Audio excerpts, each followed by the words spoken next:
好多蝴蝶啊！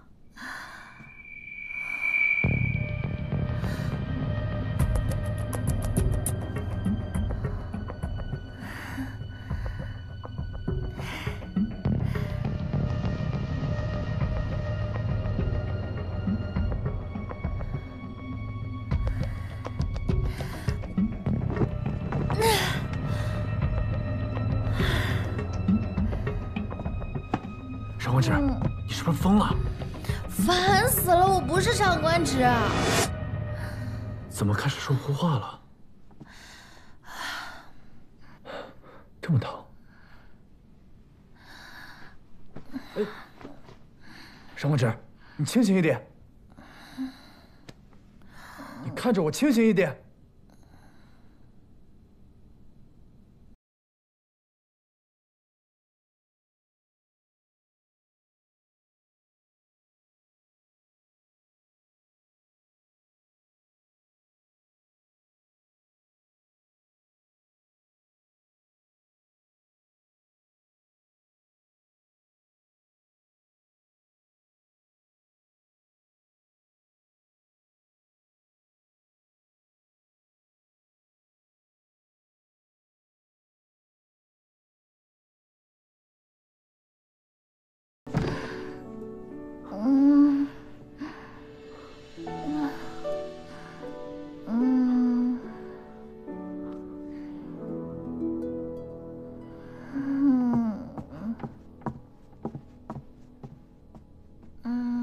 等等，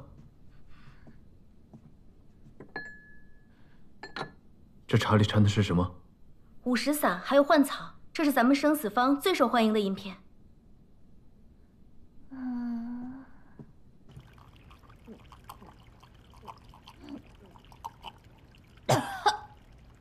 清醒了吗？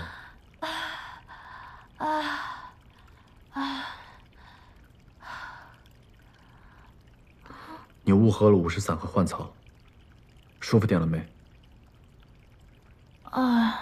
没事。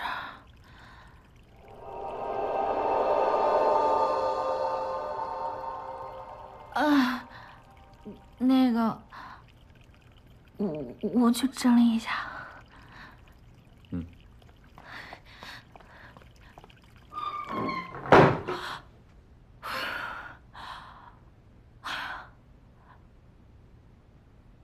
哎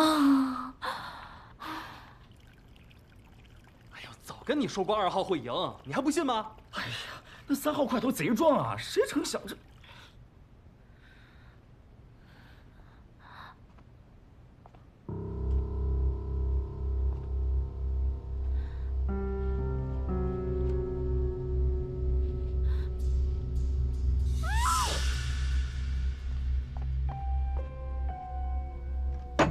上官芷，上官芷，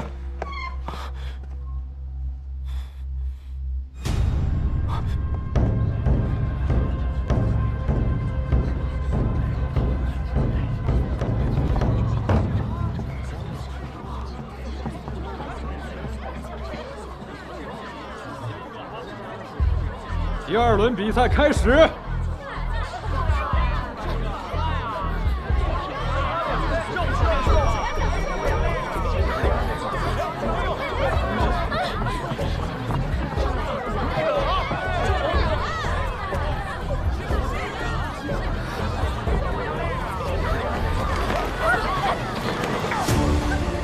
把筹码交给我。金六郎和你说了什么？我不认识什么金六郎。我只相信死人。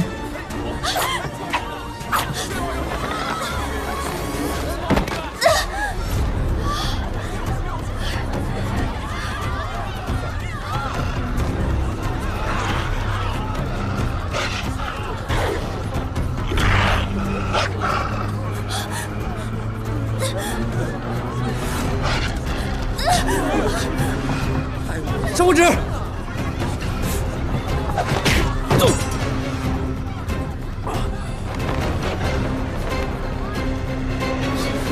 小心！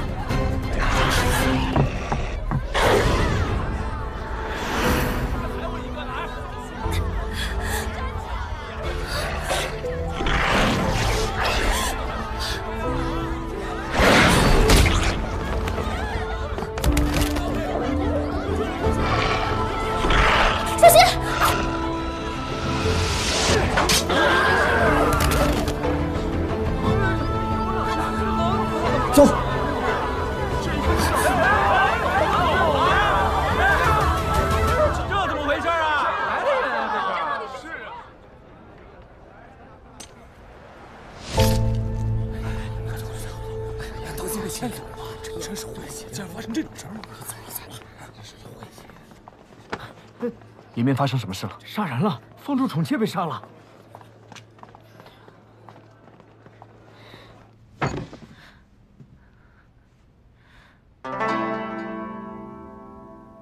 大人，你的伤怎么样？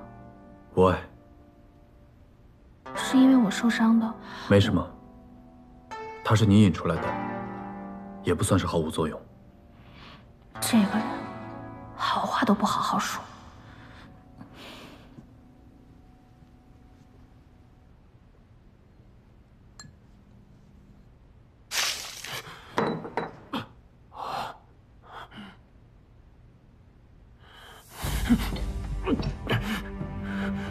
又见面了。我们见过吗？怎么，贵人多忘事？1个月前，在我的婚礼上，你不是还来贺喜吗？抱歉，你若举止不那么蹊跷，我也不会记得你。大人，老爷们，你假扮乐师混进西院，酒宴之上我去就来，又设计将我引开。你先忙。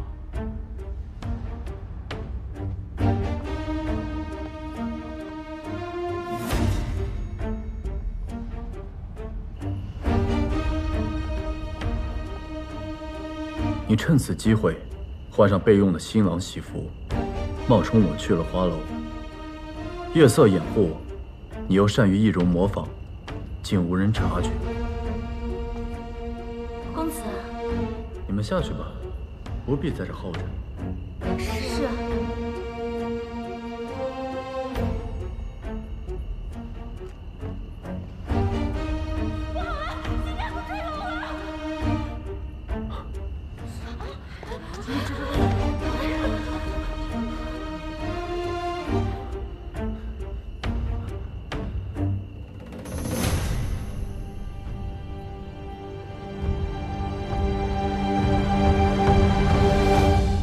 是你杀了杨采薇。你应该感谢我才对，至少你的新娘以为她生命中见到的最后一个人是她心爱的夫君，并不杀了你。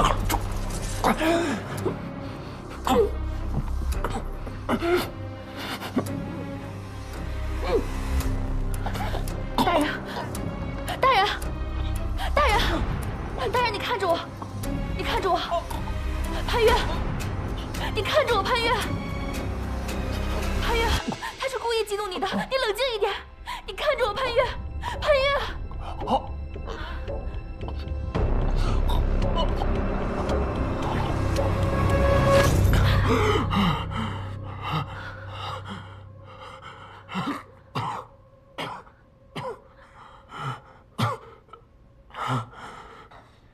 自从你来到河阳，我就一直躲在这里避风头，没想到还是被你们给查到了。要怪，只能怪我自己不好，竟没发现那金六郎的肚子里藏了半块筹码。本来是多么完美的一次谋杀，即使有人查到金针，那也只有新郎潘越进过凶案现场。那金六郎下了瘾的老娘，还可以通过声音作证金针是你所定做，一招不慎。可惜呀，可惜。为什么要杀杨采薇？究竟是何人之事？老实交代，我饶你不死。猜猜看，猜对了，我全都交代。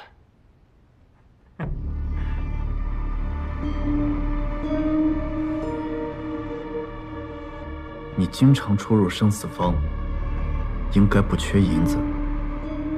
在河阳能请得起你这样的人，应该比你更加有才有势。在河阳，无非4大宗族，4家之一必有主事。不错，继续说。银玉楼，潘大人何出此言呢？银玉楼少主公然针对潘某，不会没有原因。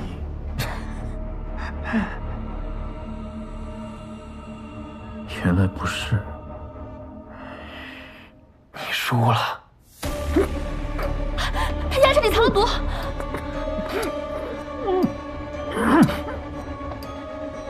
说，究竟是谁指使你的？说！你们得罪了不该得罪的人，你们只会死得比我更惨。说，谁指使你的？说呀！说！说！说呀！说啊！说呀！说啊！说！他死了。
是假死包厢的一男一女，他们冒用了别人的名帖。这匕首是那个男人的，没想到他竟杀了。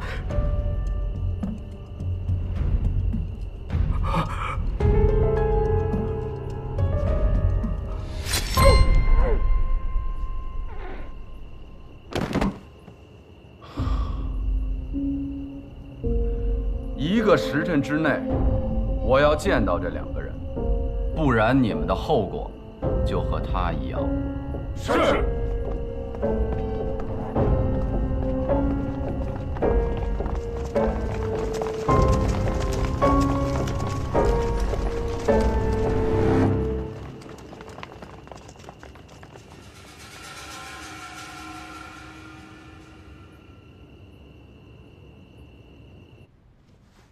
我们千辛万苦才找到的线索，就这么断了，并无什么特别之物。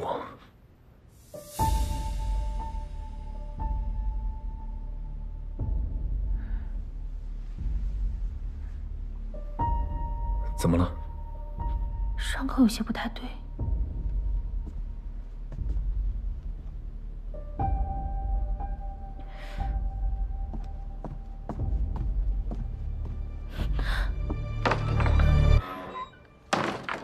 阿江，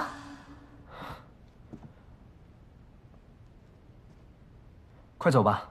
有人杀了蔡生的小妾，想要栽赃给你们。蔡生通过名帖已经查到这里，现在正带人过来。你是何人？我们凭什么相信你？我只是不想让你们2个人死在这里罢了。快，给我搜！他们是冲着我们来的，此事与你无关，我们分头走。行，那你们小心一点。此人虽脾气古怪，倒也算奇功好义。所以我们不能让他为了我们伤了自己，伤了自己。怎么了？尸体是会说话的，再不问就没机会了。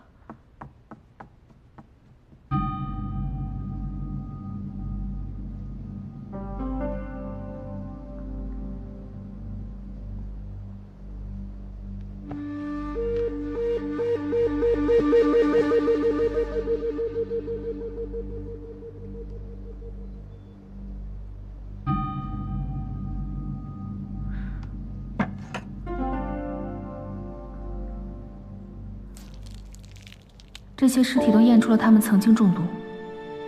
我现在要找出毒源，这样可以顺藤摸瓜找出凶手。我现在要剖开他的肚子。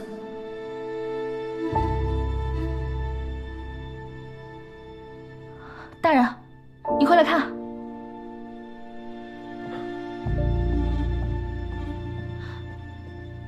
这是一块令牌。你怎么知道这里面藏着东西？他这个伤口，从位置、方向、深浅来看，只能是他自己伤的自己。而且这个伤口中间发硬，不像正常的皮肤触感，所以我怀疑他应该是藏了东西在自己身体里。怎么会？我定是疯了。大人，你怎么了？没什么，做得很好。啊。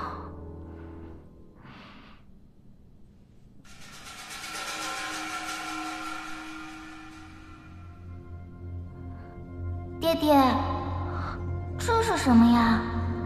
这个水波纹图案呢，代表着一个邪恶组织，他们的身份十分神秘，干了很多的坏事。所以呢，爹爹就想通过一些线索，把他们一个一个全都找出来，然后一网打尽。明白了吗？为什么杀手身上会有这样的令牌？难道上官直的死，我爹娘的死，都跟这个水波纹组织有关？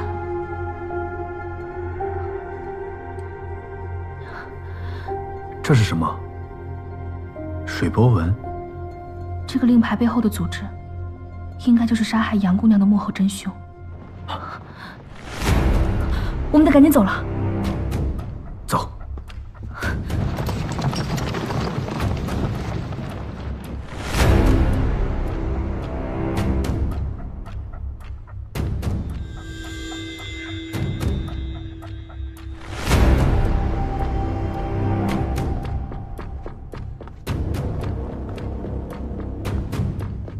房主，贾四包厢的客人入住的房间是2楼最左侧的那间。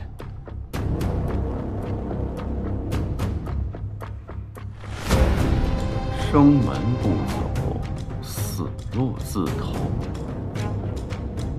何方小儿，敢来我生死坊撒野啊！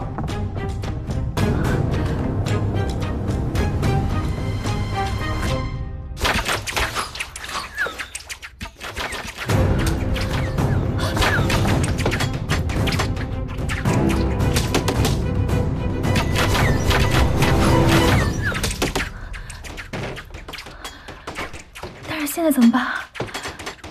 我还不想。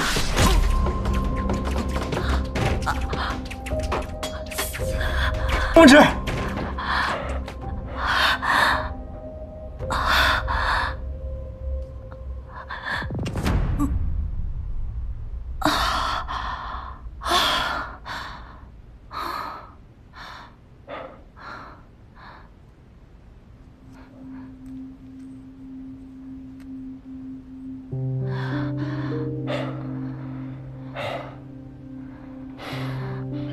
没事儿，现在怎么办啊？如果蔡生真的要杀我们，他有的是机会动手，不必假借由头把事情闹大。应该是在我们进入生死坊之前，就已经被人盯上了。他们暗中找机会栽赃嫁祸，借刀杀人。如果蔡生不是他们的人，我们就还有机会。蔡房主，动手之前能否谈一谈？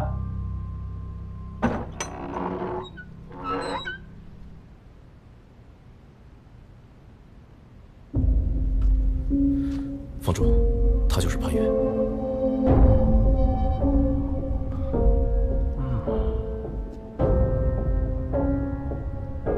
我还说谁不知死活呢？但就算你是皇帝老子，闯我的地盘杀我的人，你也得死。在河阳开赌坊，我作为县令来此，怎么能算是闯呢？况且，我只赌钱，不曾杀人。不曾杀人，看来潘大人也是一个敢做不敢当的人。你是引颈受戮，还是跪地求饶？我曾听闻蔡坊主本是逃奴，进虎狮龙与数十人逃杀，搏命一赌，最终撑着一口气活着离开了那儿。不仅获得了自由，还大赚了一笔。你靠赌发家，买下生死坊，成了在河阳除银玉楼之外最有权势之人。蔡坊主，我说的可对？潘大人不是来赌钱的吗？怎么还做起调查来了？我和潘大人不一样，我不是含着金汤匙出生的，我是贱命，我自己的脸面我自己挣。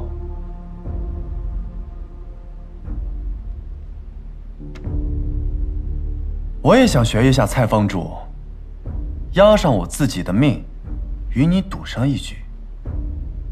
赌什么？若我今日失手被擒，无论生死，皆是我咎由自取，与你无关。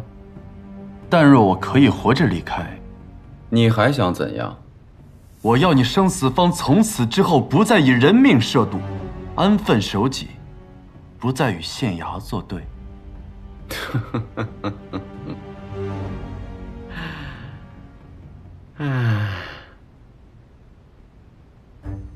好，既然潘大人想换一种死法，那我们就赌。一炷香的时间留给你写遗书，一炷香后，赌局开始。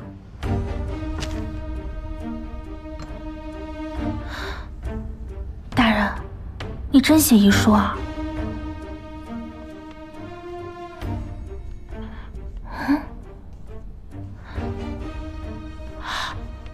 原来你早就做过准备。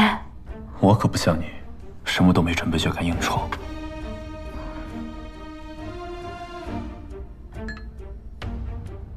生死坊人多势众，组织严密，要想逃出去，只有一个办法可行。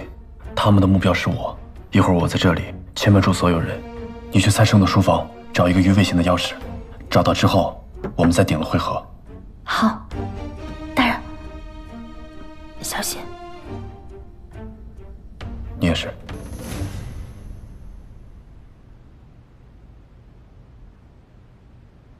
上！是。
坊主，那个女的不见了。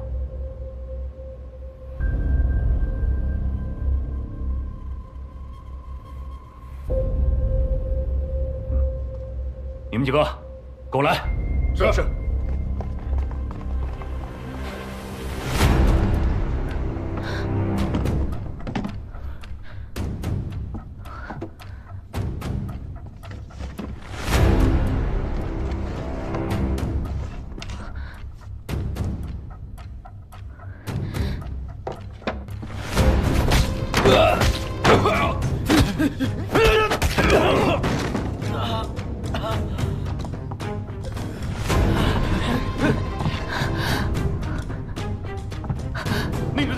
上！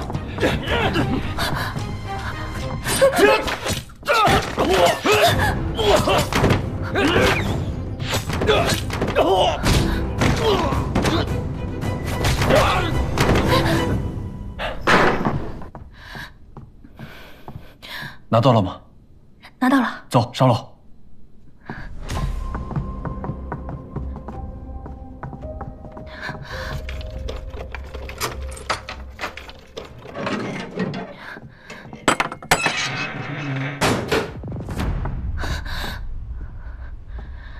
原来这是炼制武士伞的地方，怪不得这么多烟。不是有门吗？门在哪儿呢？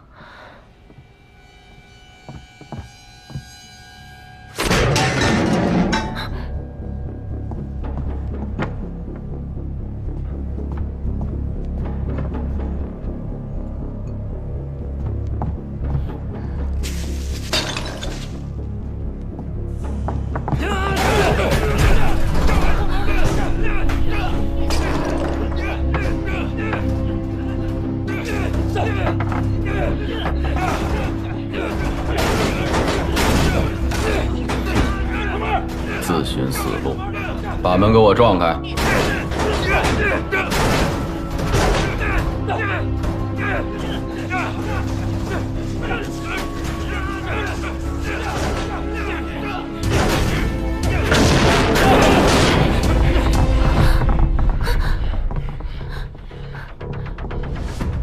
潘大人，接中了，胜负已分，愿赌服输吧。未必。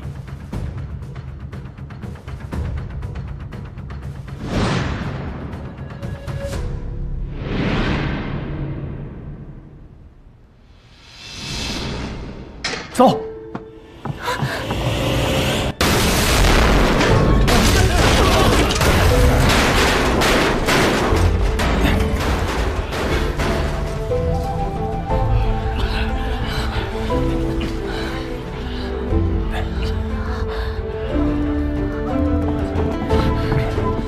跳！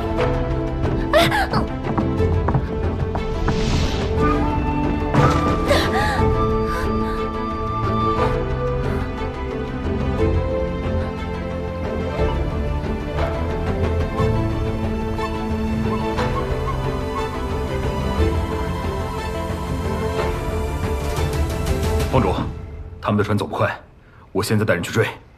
不必了。生死方的规矩，赢了就是赢了，我愿赌服输。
主人，怎么了？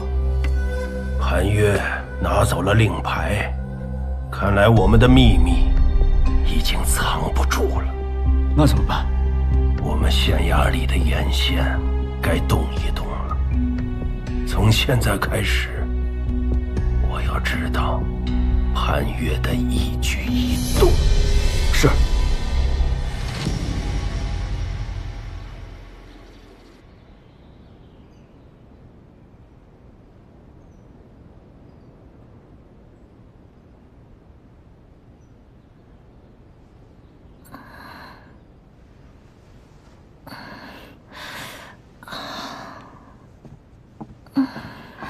小姐，你昨晚去哪儿了？一夜没回来，担心死我了。没事儿，我跟大人查案去了。查了一夜啊！哎呀，你不知道我这一晚上都经历了什么，反正就是哐哐哐一顿打，又砰砰砰一顿炸，最后从极高的地方往下跳。哎，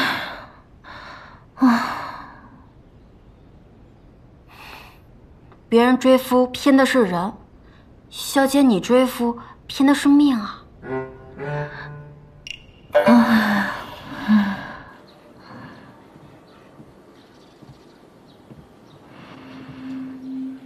如此看来，10年前，爹因为接到举报信，开始调查水波纹组织，他和娘因此被害。10年后，那些人知道我在河阳，要斩草除根，却误杀了上官芷。这究竟是一个什么组织？水波纹图案又代表什么呢？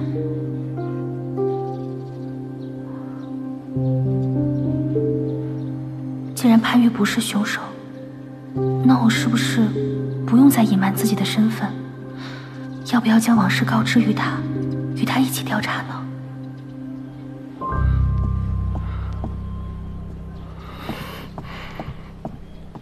阿泽，怎么买这么多药啊？公子被狼抓伤，后背溃烂，我抓这些药来试一试。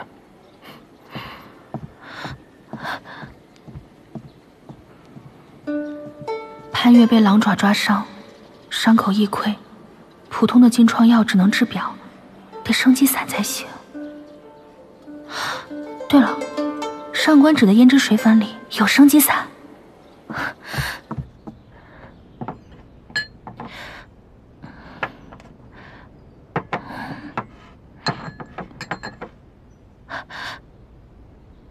就是他。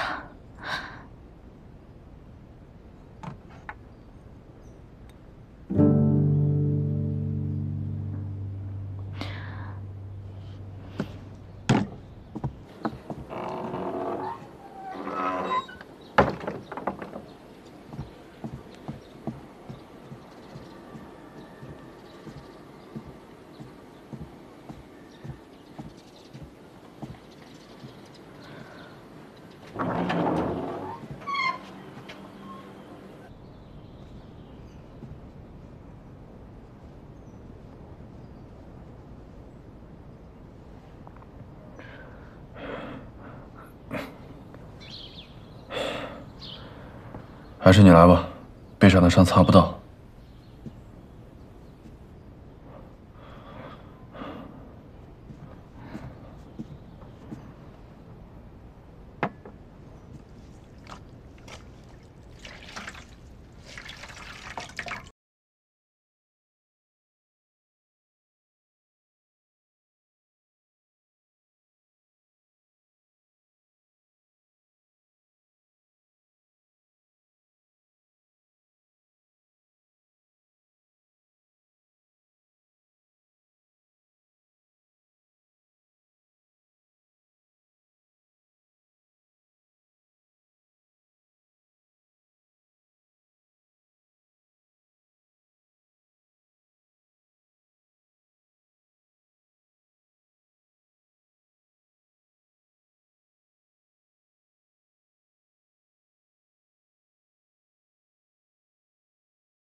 怎么是你？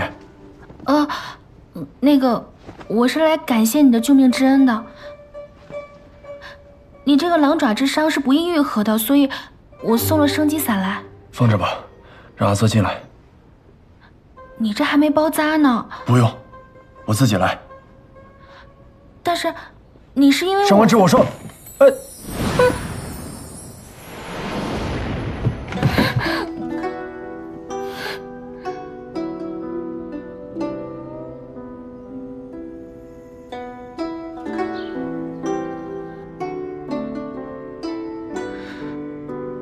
潘越，我不是上官之，我是杨采薇啊。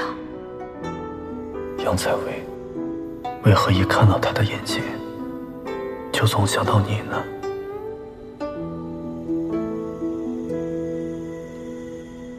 公子，郡主他……我什么都没看见。慌慌张张的做什么？公子，那个郡主来信了。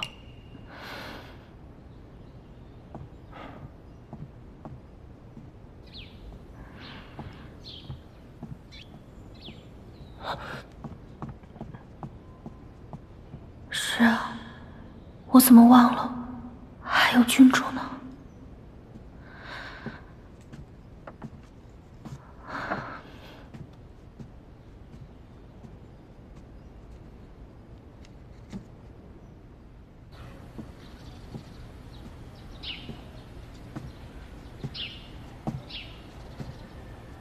灵儿，我问你个事儿啊，你家上官小姐是不是还惦记着我家公子呢？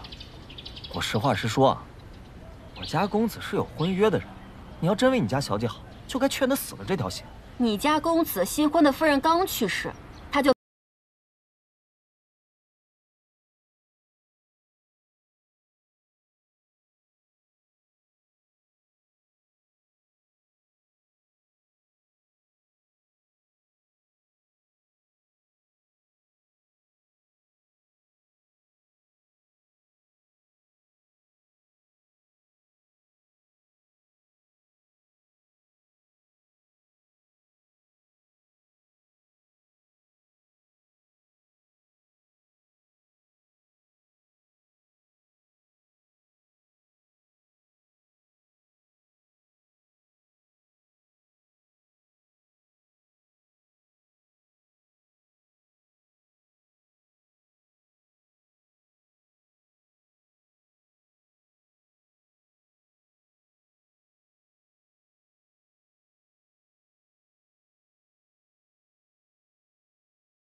蔡维，你没死啊？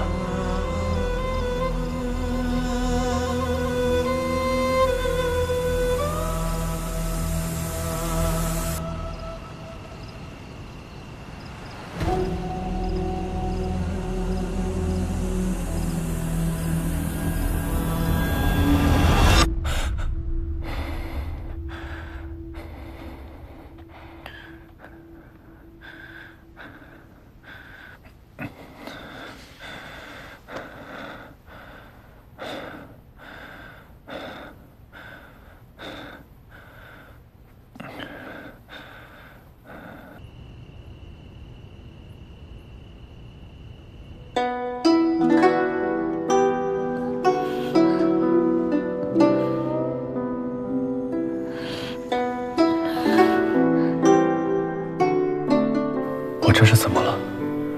怎么会梦到他？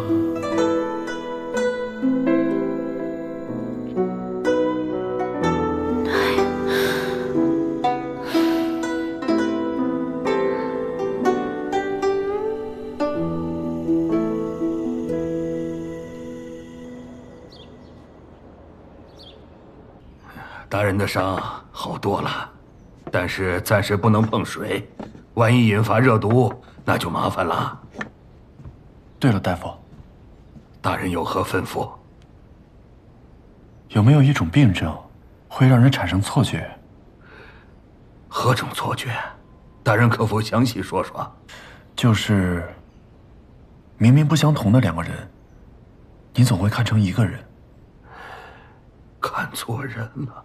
啊，我明白了，大人怕是患了眼疾，我为大人扎2针就好了。不必了，啊，谢谢。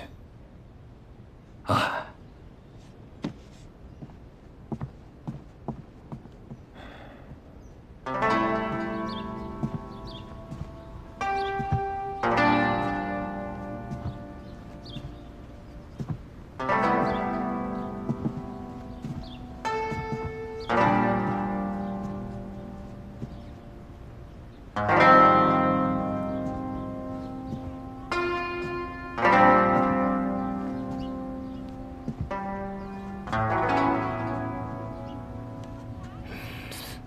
啊，这大人和小姐这是在干什么呢？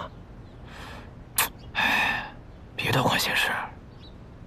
他们这种有品位的人，可能就喜欢这种调调。哦，你根本什么都不知道，就说我家小姐的是非，你都不知道我家小姐为你家公子付出了多少。付出多少？多少？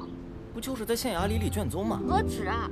她一个千金大小姐，自降身份，收敛脾气，偷偷学验尸，就因为你家潘公子，所以小姐才收敛脾气，让自己处处都像杨姑娘。明知道对大人的心意有去无回，但仍旧义无反顾，这是多大的决心啊！可这样为了一个人改变自己，值得吗？你懂什么？原来如此，若是能得到所爱，是他故意模仿杨采薇，值得的，我才会产生错觉。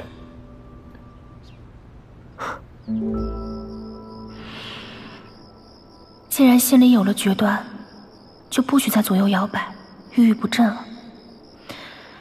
人生本就有得有失，有什么放不下的？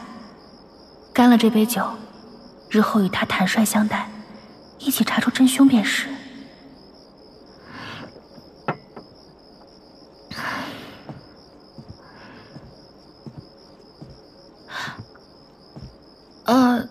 大人，你也来喝酒啊？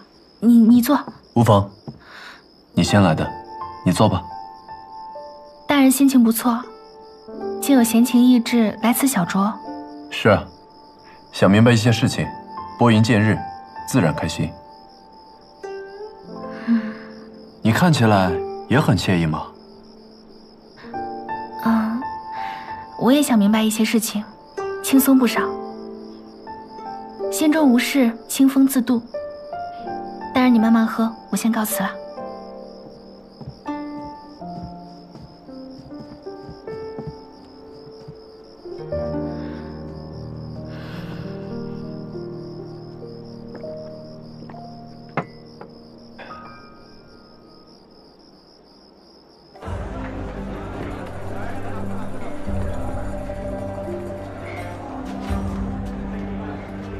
潘大人，稀客呀。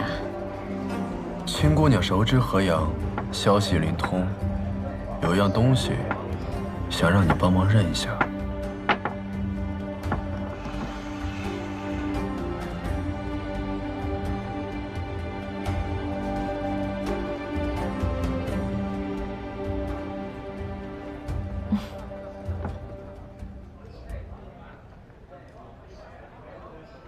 从未见过。当真？潘大人就算不信，也不必盯着我看。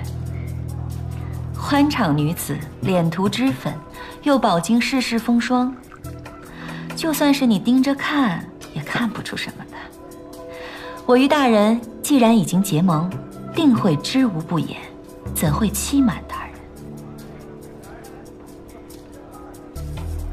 说到同盟，明日便是我与银雨楼的7日之约了。放心，一切早已准备就绪。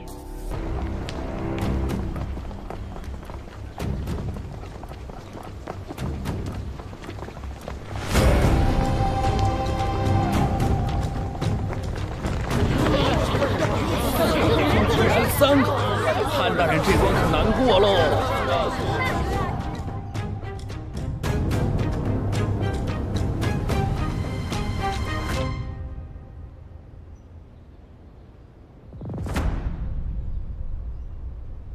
银雨楼的阵仗真大呀，正戏还没开始，伏击就已经埋下了。潘大人，您误会了，您和银雨楼共进一堂，那是河阳千载难逢的大事啊。我们俩就是来看热闹的，什么事情都不插手，放心啊。顾堂主说的是。卓少主说要让大人灰溜溜的滚出河阳，我倒是好奇，怎么个滚法，所以就迫不及待的来了。潘大人，7日之期已到，杨采薇坠楼一案，大人该给个交代了。不急。大人拖延时间是过不了关的。过不了关又如何呀？又如何？如果这县衙不依法行事，那还留着他干嘛呀？不如一把火烧了。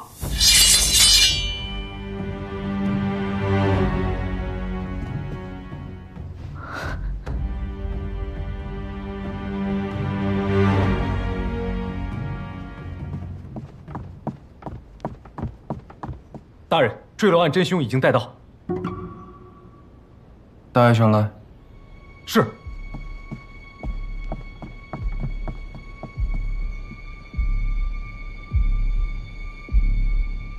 放心，我已经为大人准备了一份见面礼。哦，潘月那日与青帝耳语，原来是在准备替罪羊，怪不得7日之期，他完全不急。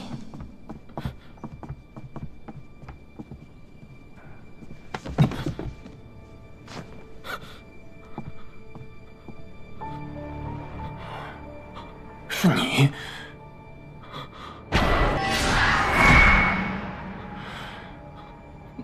这究竟是怎么回事？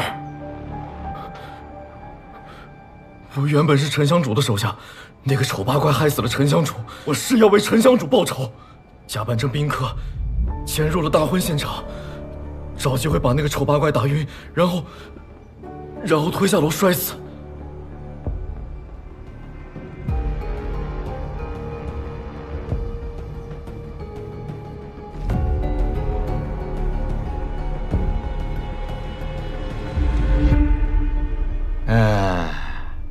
此事怕没那么简单吧，卓少主。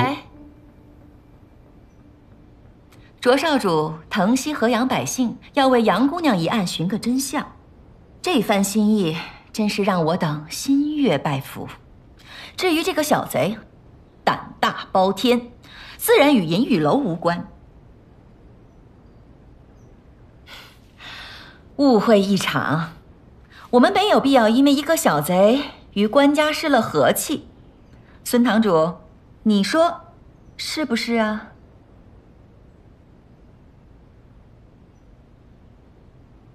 少主到。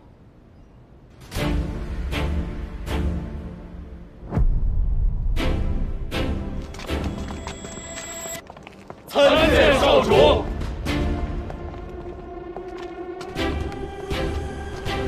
这就是3年前血洗金水帮的银玉楼少主吗？从没露过面呢。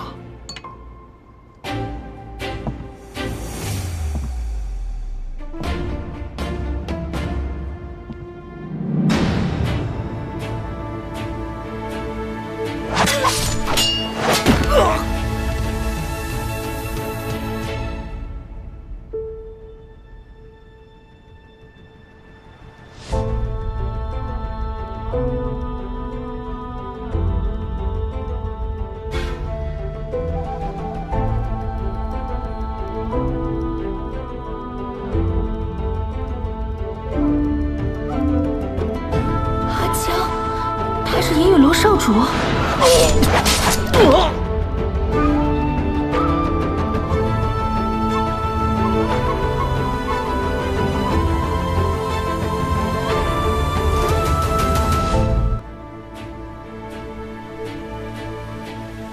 是你杀的杨采薇。是我。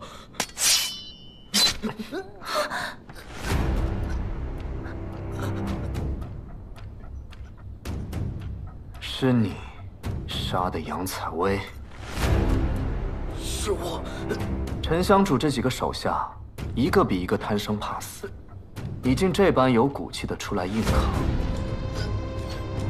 看来是被人拿捏了短处。那你可就得想清楚了，到底是得罪了他们危险，还是得罪我更危险？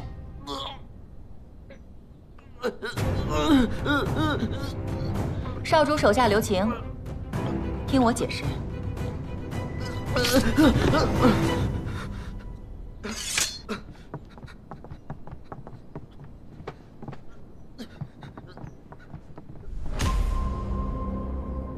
原来是你啊！这百花宫何时开始当县衙做事了？少主，这也不能怪我呀。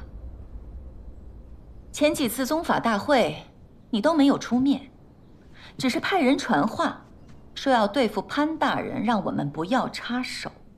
可潘大人毕竟天下闻名，又有郡主做靠山，我担心少主年轻气盛，要真把事情闹大了，恐怕我们4大宗族在河阳的根基都会受到影响。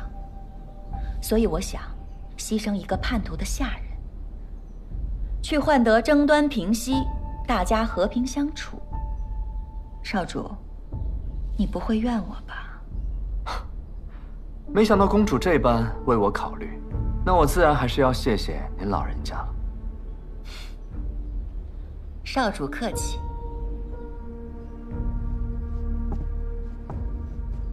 4大宗族同气连枝，你我之间的事，回去再说。而现在我正好有点私事，要与潘大人相谈。糟了，阿江定是认为我被潘越杀了，怎么办？没想到，你就是银雨楼的少宗主啊！怎么，和潘大人想的不太一样？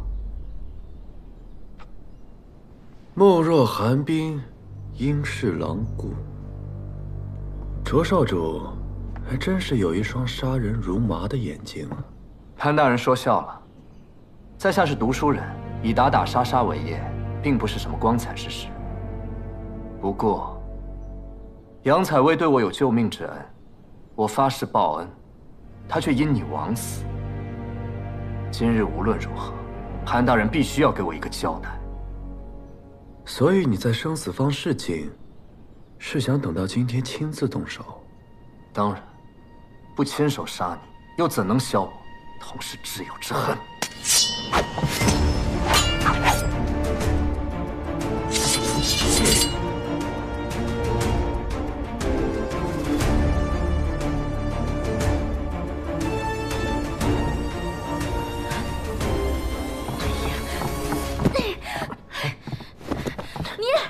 你这个有2两热血就上头的混混，你少在这撒泼！你别以为你什么都知道，我警告你啊！你要是敢冤枉好人、滥杀无辜，你那死去的朋友，他从地底下，他爬都会爬出来找你算账。上官芷，你先别说话。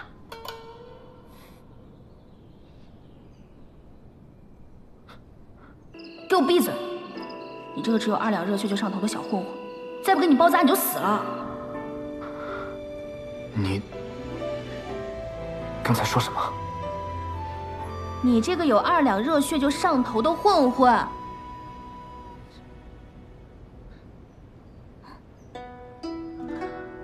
我杨姐姐对我可好了，兰花节就是她找我打的，上官小姐来找我买首饰，一来二去就认识了呗。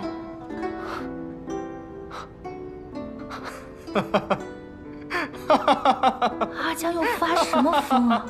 你到底认没认出我啊？上官小姐，果真是胆色过人，方才的一番直言，振聋发聩。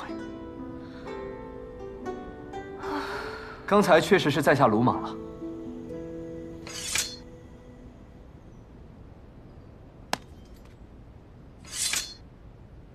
不过，上官小姐，你说在下冤枉好人，难道是已经知道这幕后真凶是谁了吗？没错，那日去生死坊，我跟潘大人就是去抓凶手的，秘而不宣，那是因为怕打草惊蛇。就算你不信潘大人，你也得信我吧。上官小姐的话，我自然是信的。少主，上官芷和潘越是一伙的，他的话不能信。我说了，我信他。既然凶手已死，我与潘大人的7日之约就算了了。不过大人可要记得，你还欠我一件。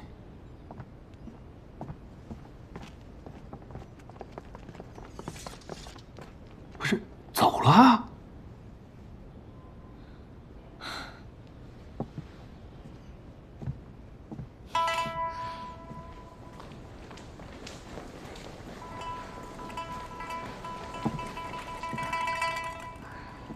哎呀，搭这么大个台子，一点响都没有，没意思。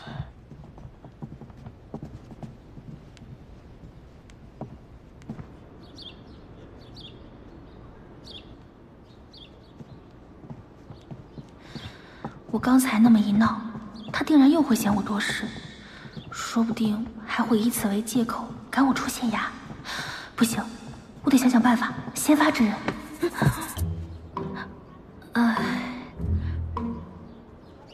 上官芷，大人，我觉得我作为县衙的一员，自当挺身。大人你别客气。县衙有难，大人遭够。我要是袖手旁观的话，那岂不是辜负了大人当初愿意让我进县衙的好意？刘捕快，你说是不是啊？是，上官小姐，您今天是虎胆雄威啊！为了咱们大人的颜面，也为了县衙上下的安危和尊严，我们必须得舍命一搏啊！上官小姐临危不惧，救县衙于水火呀！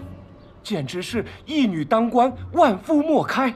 哎呀，令我等佩服的是五体投地呀！五体投地！我当时说什么来着？啊，我说什么来着？邪不压正嘛！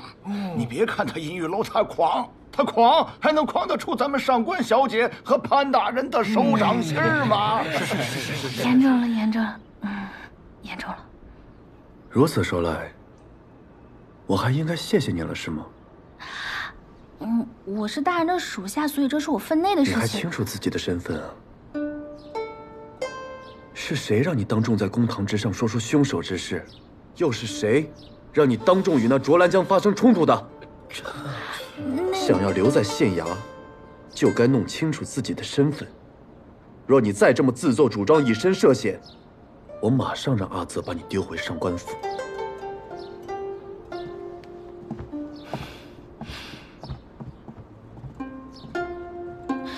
意思是他不计较了。多谢大人。派人盯着他。大人这是担心上官小姐的安危？公然顶撞银玉楼少主，他若出事，我如何与上官兰交代？哦。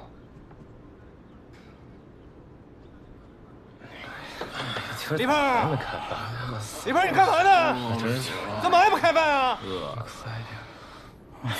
嘿，这李胖，李胖，干什么呢？李胖，这饿死不成啊！哎呦，我去好了！哎呦，这是怎么了？这是？去看一下，去看，走。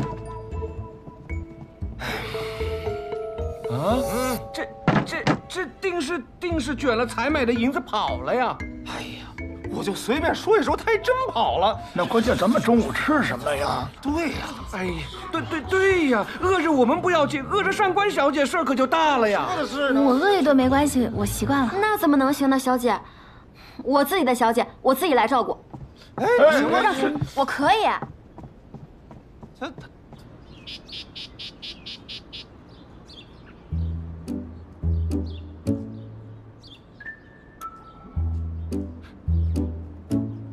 不是，陈三儿，看着比那李胖做的强多了。这看起来是不错，这不知道吃起来是什么感觉。哎，那你替大家尝尝。我来试试。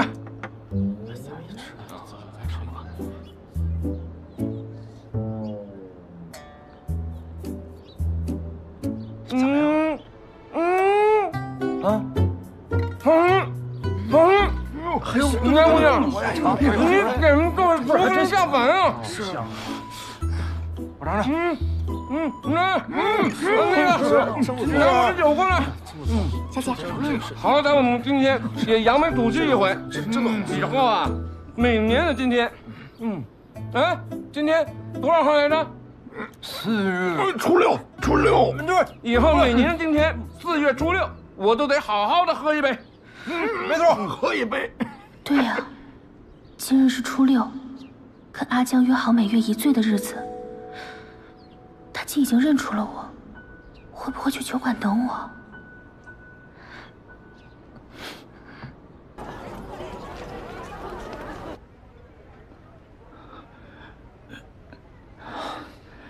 周少主，这个是10年陈酿的黄蜂，您慢用。不必了。少主，这是小店最好的酒了。我以前喝什么，现在还喝什么。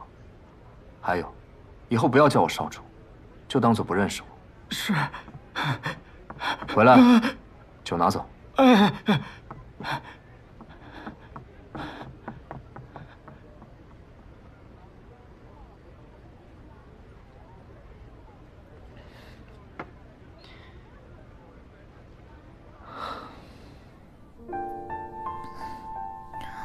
这河阳虽说热闹，但平常能闲聊喝酒的，也就只有你和另外一个朋友。我与你不同，我只有你一个。在理。怎么在理了？说来听听。我分析给你听啊。你呢，可能是来自穷乡僻壤的穷小子。哦，不对，也有可能是寒门庶子，读了几年书就想出来闯荡江湖，可惜呢一事无成。你身无所长，但听说河阳遍地都是机会，你就想来这里闯出个名堂。但可惜啊，这河阳跟你想的不一样，这里是一个罪恶之城，这里的一切呢都由4大宗族把持着，你没有门路，没有人脉，就更难混出头了。混到现在一无所有，但是呢，有债主，有仇家，每天躲躲藏藏被人追杀，所以你到现在啊，仍然是孤家寡人一个。嘘，你小点声。被人发现我是义庄的收尸人，这顿酒咱们就喝不清净了。我分析的怎么样？对不对？算对吧。这江湖险恶，我确实无人可依。你既然无人可依，为什么还要在这厮混啊？这不是还有你吗？每个月可以陪我1醉的好朋友。好朋友。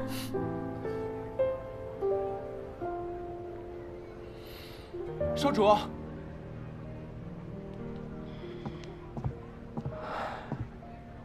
少主，你果然在这儿。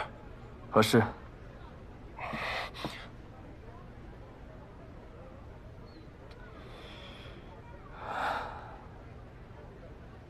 这帮老狐狸，今日这热闹没能如他们的愿，又要喋喋不休了。少主，行了，我又没说不去。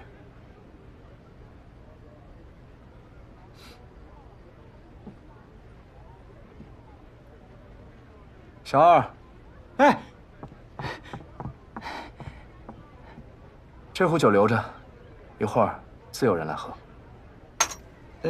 公子，这壶酒凉了，我给您换壶热的吧。他说过，酒凉沁人心，就这么放着吧。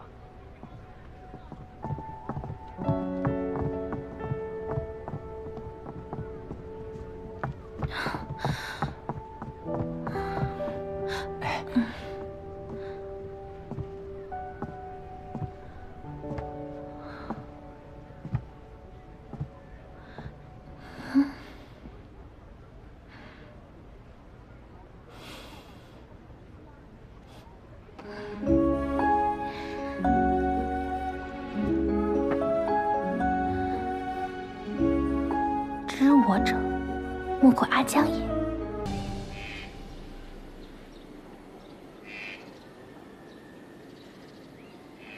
杀手在临死前还要试探我究竟知道多少，应当是4大宗族其中一家的亲信无疑。公子，蔡生没有嫌疑吗？蔡生若是为了阻止我查案，根本没有必要闹出那么大的声势，更不会守约任务离开。看那杀手的反应，也应当不是银雨楼，但尚不能完全排除。青帝亦敌亦友，动机叵测，只有接善堂没有打过交道了。阿泽，你派人去盯一下，看看接善堂最近有什么动静。是。等等，上官芷怎么样？他，昨日一个人出去喝酒了，一路上都很安全，没什么异常。去吧。是。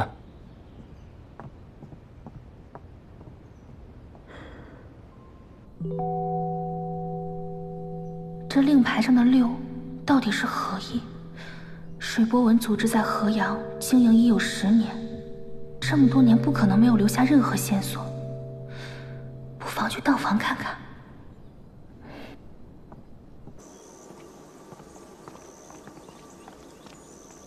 大人，你还真是执着。彼此彼此。大人，您先请。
中秋月饼是嫦娥仙子亲手做的，吃了就能飞到天上去，到底是不是真的？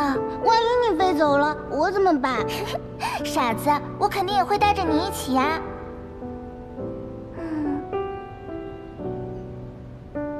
怎么没感觉呀？皇上驾到！快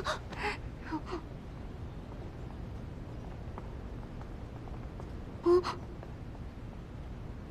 阿九，有刺客，保护皇上！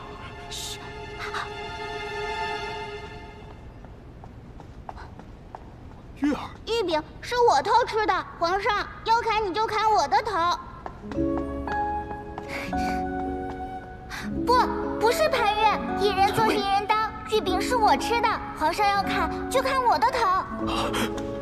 侄子年幼无知，请皇上恕罪，请皇上恕罪。青梅竹马，天地良缘，何罪之有啊？朕便赐婚你二人，结潘阳之好，定三生之盟。谢皇上。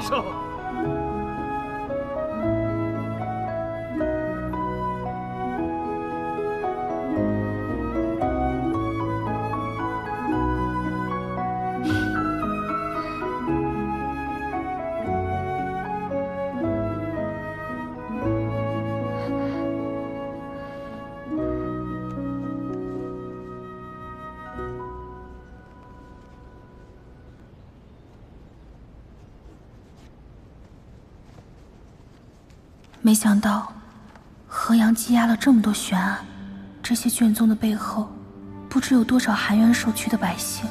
正义不伸，公道难明，百姓如生在长夜，似釜底有余。待查清水波纹一事，待抓获幕后真凶，定要还好人一个公道，定要让坏人付出代价。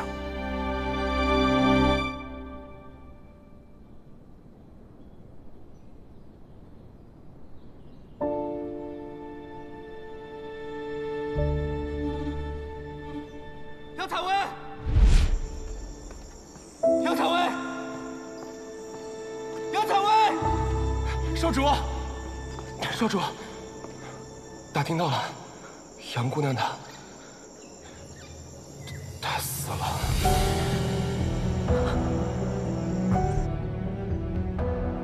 杨采薇为何会变成上官芷？我不在的这段时间里，你到底发生了什么？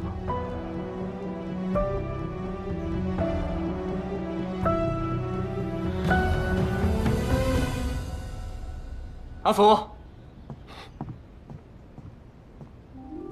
少主，有何吩咐？去帮我准备一些东西，金100两，银500两，锦缎100表里，绢40匹。对了，多准备几盒丽香膏。少主，你准备这些做什么？我要确保一人永远无法再从我的世界里消失。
灯会暗。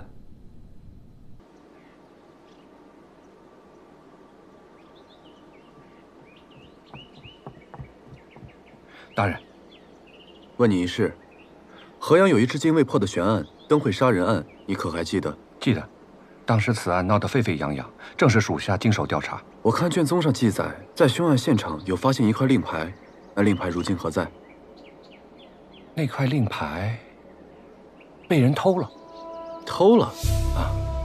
当时属下只是负责此案的小捕快，捕快头叫孙芳，因为看守政务不力被革职，所以我记得很清楚。孙芳，他如今何在？他离开县衙以后就没有联系了。把他找来，有话要问他。是。等等，此事低调，切莫声张。明白。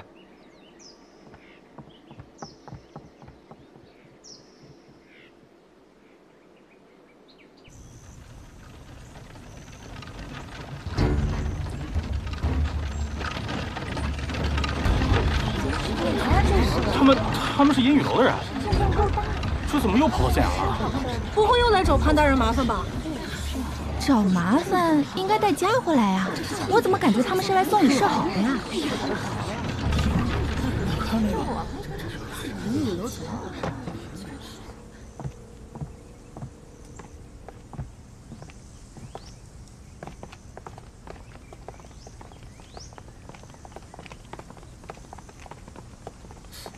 他又来这里做什么？不知道啊。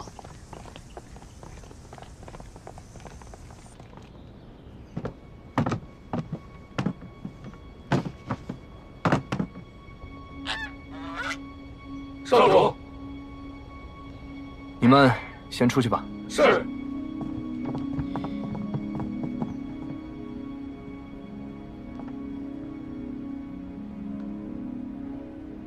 阿福，把桌子往外拖一下。是。就这样吧，阿福，你也先出去。好。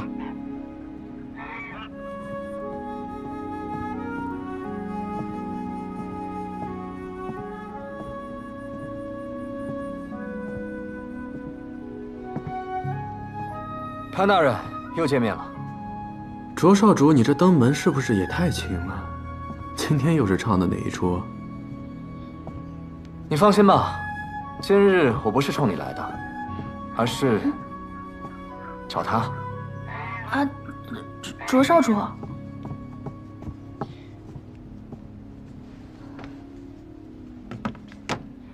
昨日上官小姐临危不惧的身姿，令我见之不忘，思之如狂。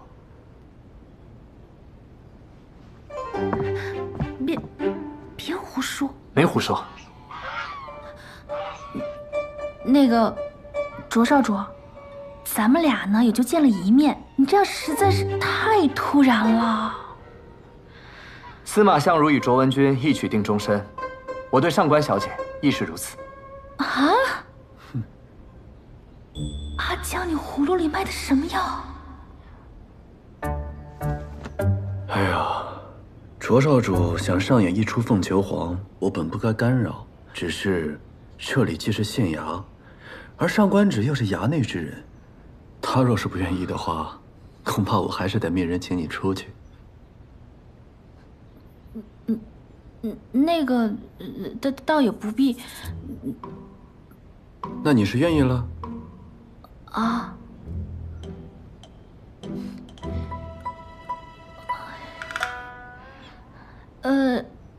卓少主，我跟你呢虽然也是一见如故，但是我上官芷对感情比较喜欢那个，细水长流。咱们先做朋友，多了解了解，其他再说嘛。好，上官小姐愿意给我这个机会，我也是受宠若惊。上官小姐，你从京城而来，河阳很多好吃的，定是还没有尝过。这是我们河阳有名的栗香糕，你不妨先尝尝。那真是太好了，看了一晚上卷宗还没吃早饭呢。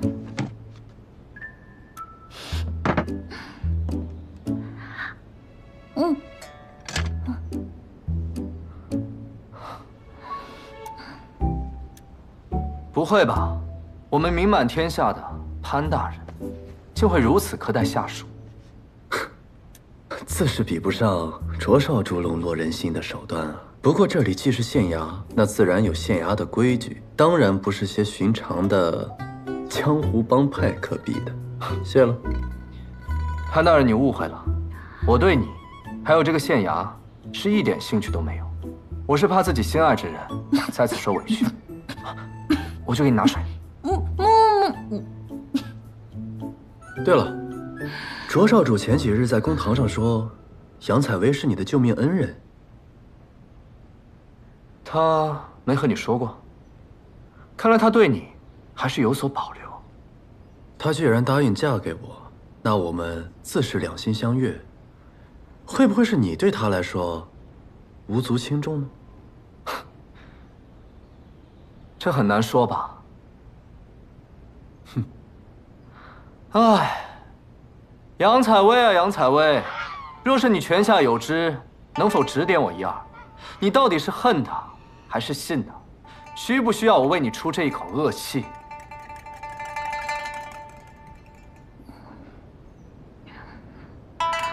那个，卓少主，我听说杨姑娘是一个追求真相的人，所以我相信她一定很想知道幕后真凶是谁。有道理，那还请上官小姐给我指点一二，告诉我这幕后真凶该从何查起。查案之事乃是我县衙之务，就不劳银雨楼费心了。上官小姐，你怎么看？我怎么看？我怎么看啊？既然上官小姐为难，那我便不问了。不过上官小姐有任何事情，只管吩咐，我卓兰将定当义不容辞。还有，我的一片真心，还望上官小姐能够再考虑考虑。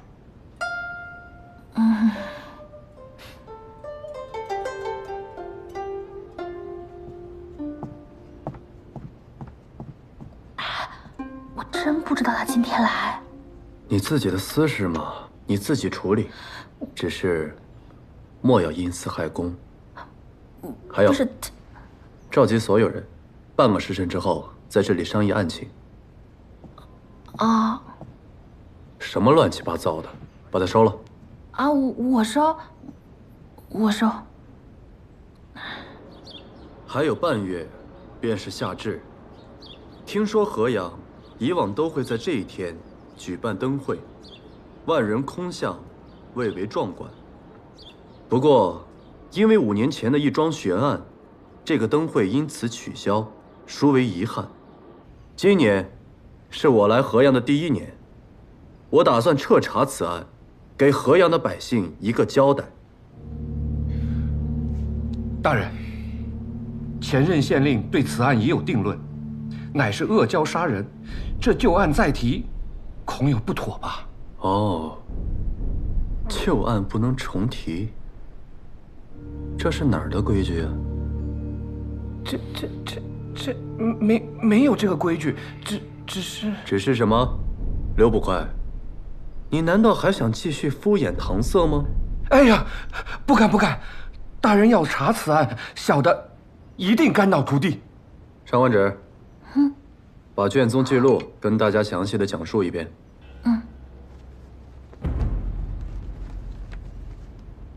河阳傍水而建，传说水里潜有恶蛟，因受伤没有化龙入海，恶蛟状如蛇，手如虎，长至数丈。看见岸边嬉戏或行舟之人，会将人拖至水边，吮其鲜血，血尽方止。故而每年夏至，河阳举办盛大灯会进行祭祀，祈祷恶蛟飞升化龙，不再危害河阳。灯会渐渐演变成老少尽欢的一个节日。然而，5年前，灯会上发生了一桩凶案，尸体于河边树林发现，经仵作验尸判断，是枪血窒息而死，伤口在天突穴，深2至3寸，就像被野兽的利齿所伤。但奇怪的是，伤口切面平整，且呈蓝紫色，而伤口周围却肤色苍白，没有一丝血痕。现场没有发现拖拽或者搏斗的痕迹，死者似乎没有任何抵抗。官府查了一番，没有结果。孰料第2年灯会，又死了一个人，死状与1年前的死者别无二致。此后流言四起，人们都说是恶蛟所为，他勾魂吸魄，让看中的猎物自行来到偏僻处，然后噬人鲜血，致人死亡。此事影响越来越大。第3年灯会，县令派出大量人手潜伏人群，试图抓捕凶手。本以为万无一失，可是当天却接连死了3个人。发现尸体的地方虽然偏僻，但距离热闹处不足10丈。灯会上的游人却没有听到任何的打斗喊叫之声，百姓们愈发觉得此事非人力所为。回家吧，别快点，快走吧，别走，别拦了。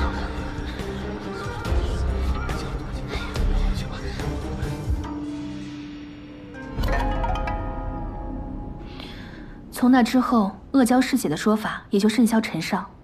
去年开始灯会停办，案件的调查也不了了之。大人，这个事儿我能证明。当年在案发的时候，既没有明确的动机，也没有确凿的线索，整个案件特别诡异。这确实不像。行了，我不相信所谓恶蛟杀人这种无稽之谈。如果有，那更好，扒了他的皮，做成灯会上最醒目的天灯。还愣着干什么？分头去查问死者的家人、证人，还有报关者，再查看卷宗有无遗漏的线索，然后回来汇报。是。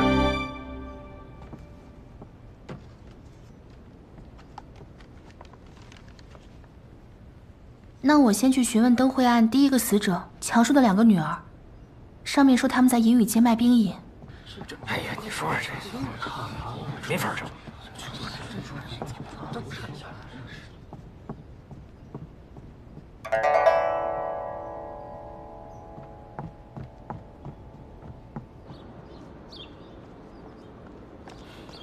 上官小姐，要去哪儿？我载你一程。阿江，没想到还能活着见到你。我也没想到，还能听到“阿江”这2个字。今日你没有生气吧？我为什么要生气啊？我以为你会怪我擅自上门打扰。哎呀，我知道你就是想让大家都看到我上官只是有你银宇楼少主罩着嘛，让他们别欺负我，对吧？你懂就好。但是你以后别搞那么大阵仗了，那不知道的还以为你真对我一见钟情呢。如果是真的，你可愿意？啊？开个玩笑的。这种玩笑不能乱开的。对了，你的脸到底是怎么回事？这件事情是因为上官芷，她为了嫁给潘越，让巫医强行将我变成这样，却不想自己竟在婚礼上丧命。我为了找出幕后真凶，只能借用他的身份回到县衙。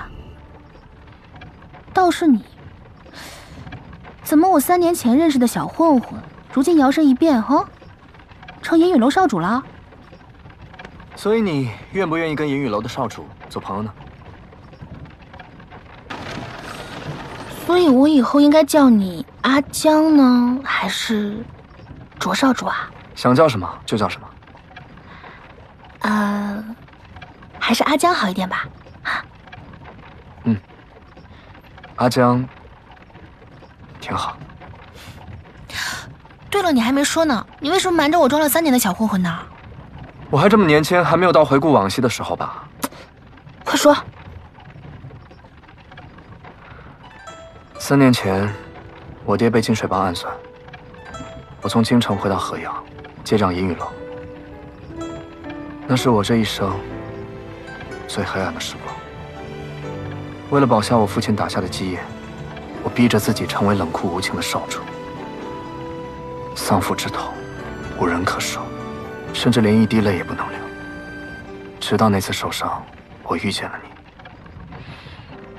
虽然说你把我当作喜欢打架斗殴的小混混，但是你，只有你，愿意跟我做朋友。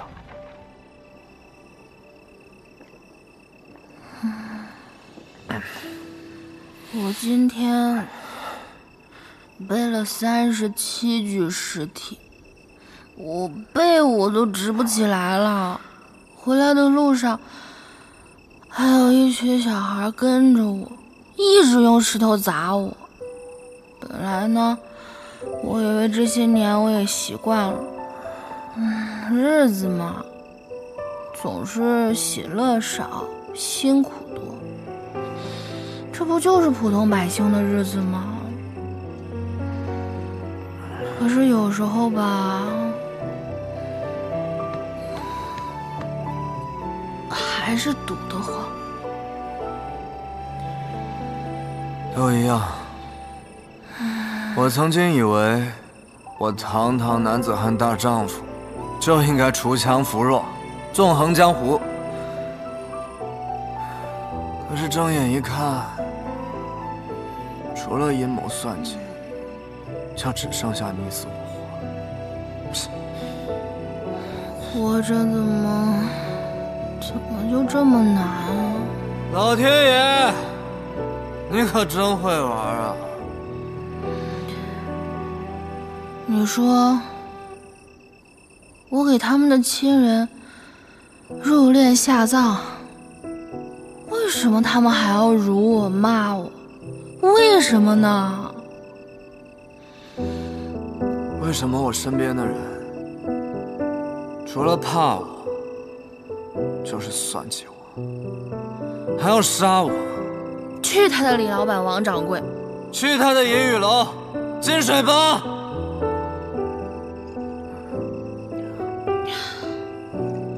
把我的爹娘还给我！把我的人生还给我！遇见你以后，我才重新开始笑。杨采薇，你是我生命中最重要的人，但是你也太不把我当朋友了吧？什么意思啊？我怎么就不把你当朋友了？那你在酒馆遇见了我，为何不等我酒醒之后与我相认？难道在你心中我比不上那个小骗子？不是啊，你跟小生都是我朋友，只是因为那件事件它牵连重大，我不想把你们俩也卷进来。要不是找不到师傅，连小生我都不告诉他。我这条命就是你救的，为你再死一次，又有何妨？哎呀，我说你能不能别老把死挂在嘴边，盼我点好行吗？也盼你自己点好啊。知道了。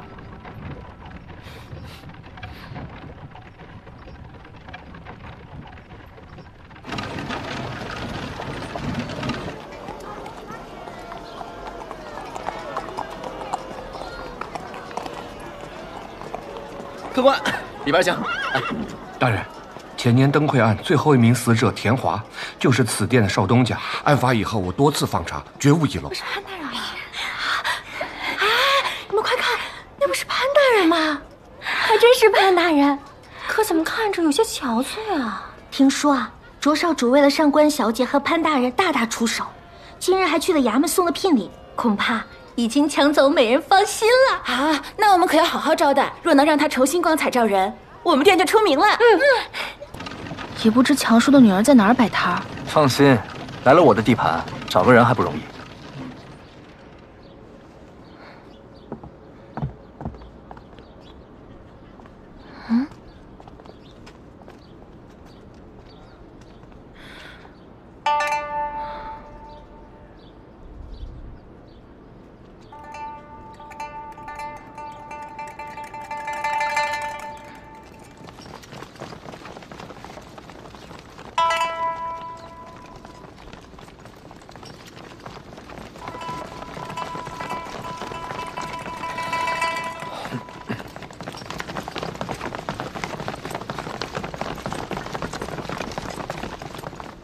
银雨街堂主赵乾，携手下弟兄，恭迎少主大驾，恭迎少主夫人大驾。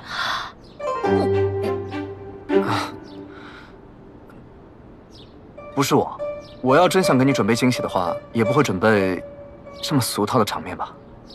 啊，那意思是他们擅自揣度少主的意思喽？别急，我来处理。招堂主是吗？哎，是，少主有何吩咐？我问你2个问题。哎，少主问便是。第一，上官小姐不喜欢被打扰，知道以后该怎么做了吧？明白明白，爱戴在心，敬而远之。这第二，我来银雨街是来找人的，你把人全都给我清空了，请问我去哪里找？少主放心，属下知道您是来找人的，属下已经安排好了，这就带您过去。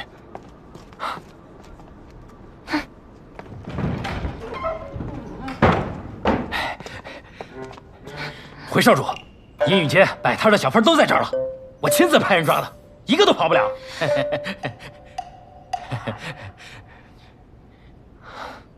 招堂主，属下在。从今往后，你就是赵香主了。少主，属下不知做错何事，请少主明示。还不赶紧松绑？是，赶紧放人。事已至此，解释清楚吧。那个大家别害怕，我们没有什么恶意，我们就是想找个人。你们这儿谁是卖冰饮的三姑娘啊？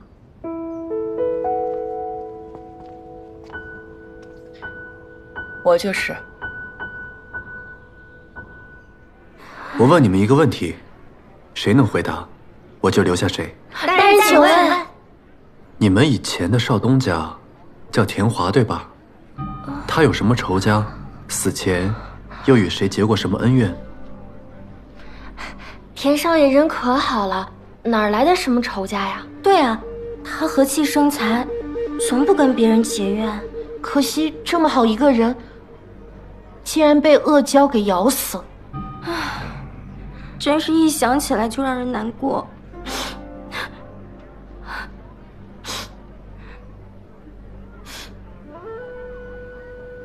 就这些？就这些。大人可想好了要选哪一个？就你了。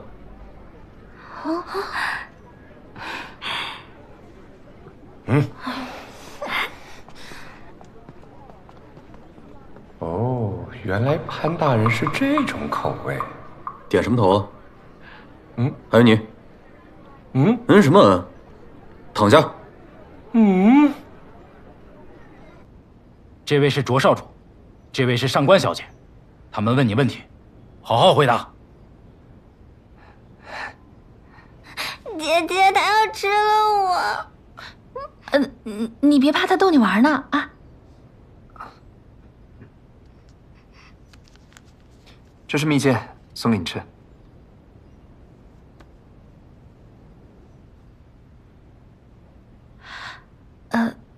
那个三姑娘，我们今天来只是想问问你，你父亲强叔之死，没有恶意，你莫要见怪。原来银雨楼大张旗鼓的关我们半日，只是为了方便上官小姐的问话。有什么尽快问，再迟，我的冰饮要化成水了。那个强叔遇害是5年前的事情了吧？5年前的灯会，卷宗里的记录我都看过了。我想问问你，你还能不能回想起什么不对劲的地方，或者说，有没有可能的仇家？我们冬日取冰、存冰，夏日出来卖冰饮，每日睁眼闭眼都是生活琐事，从未与人结怨。那强叔呢？他出事之前有没有什么异常？没有，每年灯会前都是我们最忙的时候。那会儿双双也才5岁，除了干活还要照看他，一切都再平常不过。可没成想，还是出了事儿，只留下一辆冰车和我们姐妹俩。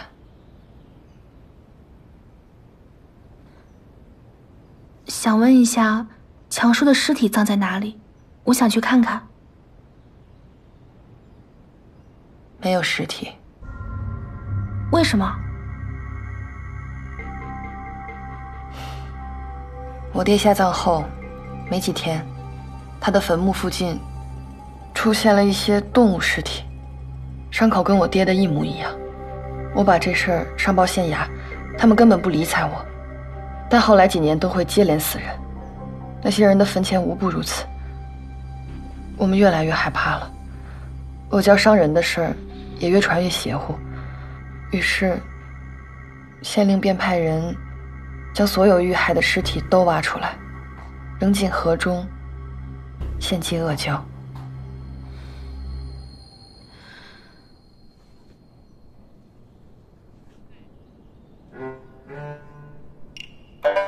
大人，力度可好？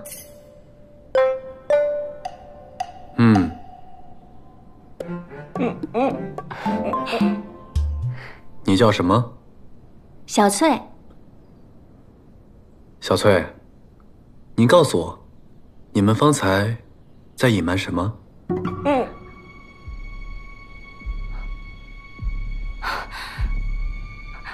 没有啊，大人何出此言？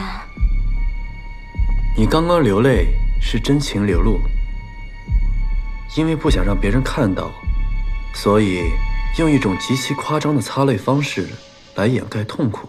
若我所料不错，你与田华应该关系匪浅吧？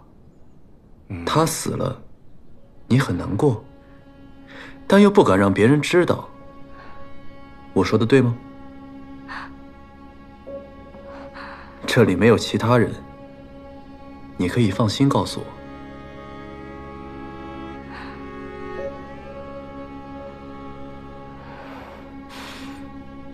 大人，我与田华确实私下相好，当初是他收容我，让我有了安身之所。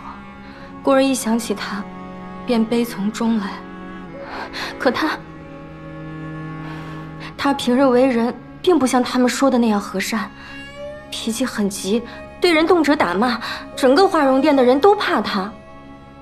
可他是少东家，大家又拿他没办法，所以他一死，大家都觉得是老天爷降下的报应，又怕调查牵连太广，引火烧身，所以才串通了撒谎。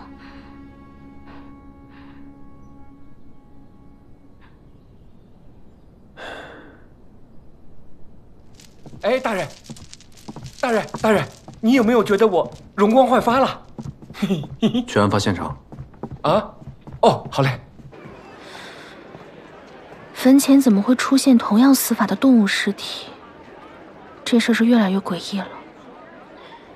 事出反常必有妖，此事八成是有人捣鬼。我们这样查下去收效甚微，不如我去找其他3家打探一下，看看他们是否知情。你这样打探有用的话，他们也不会在河阳隐藏10多年，反而打草惊蛇。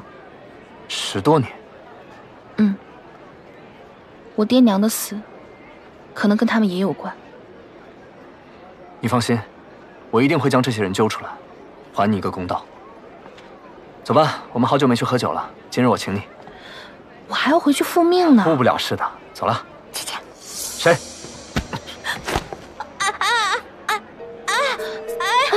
小生，放开我！上官小姐，救我！这个小骗子说我是小混混，还忘恩负义，说杨采薇认识我，属于交友不慎。上官小姐，你告诉我，我该如何处置他？你，他吓唬你呢。我跟阿江已经相认了。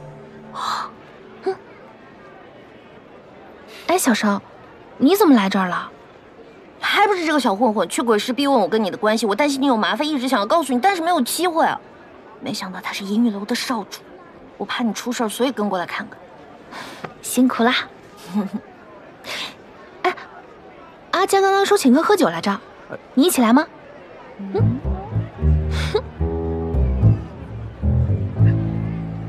瞪什么瞪啊？我姐姐让我去的。走啊，姐姐。走。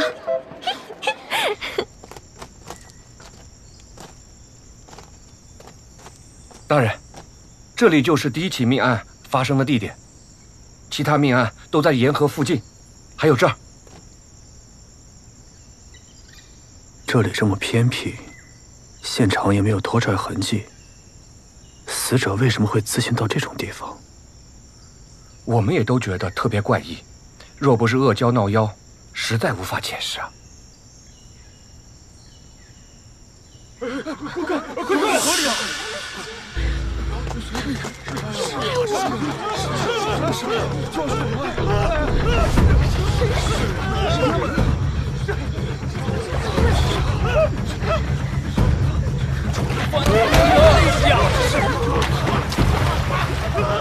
你去救人，我去追那怪物。好。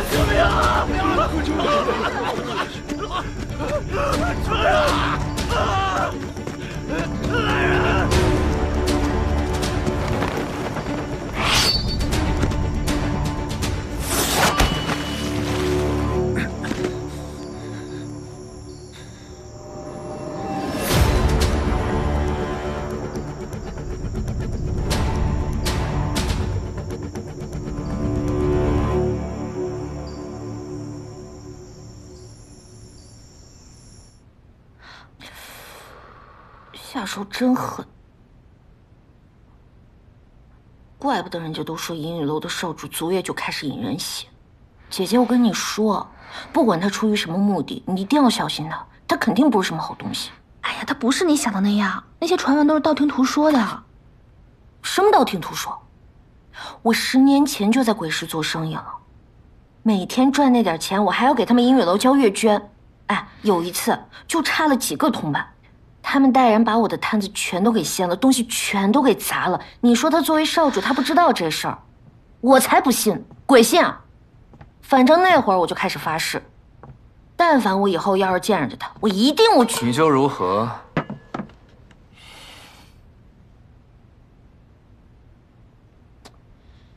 怎么，只敢在背后说人是非？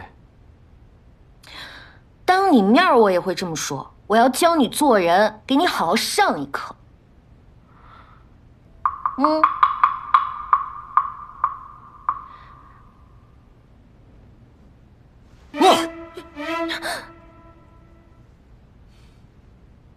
哇！喊什么喊？吓我一跳。喝酒吧。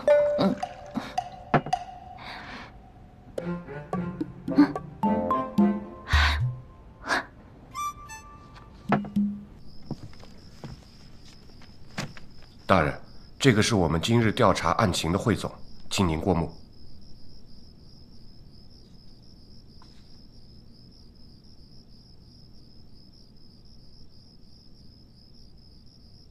怎么少一个人？哦，上官小姐她还没回来。还没回来？大人，那要不我们去找找？不必了，你们是县衙的胥吏，不是上官府的家丁。是。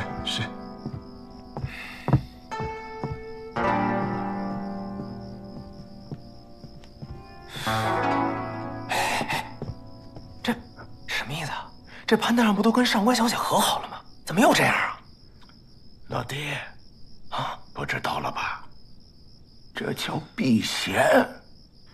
但毕竟卓少主已经对上官小姐表过钟情了，说不定啊，这会儿人已经被接到，被接到银雨楼做少夫人去了。哦。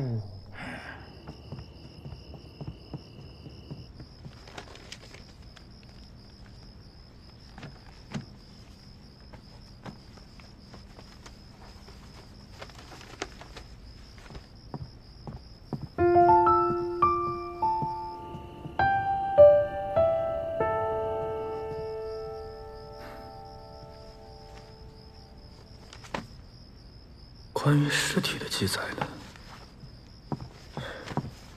上官，对不起，公子。到了银玉楼地界，楚兰江的手下便清空了所有街道。本来我还远远看着，但是入夜之后，上官小姐到了河边，便跟丢了。什么？方才我找了半天都没有找到人，所以就赶紧回来禀报公子。大人，出事了！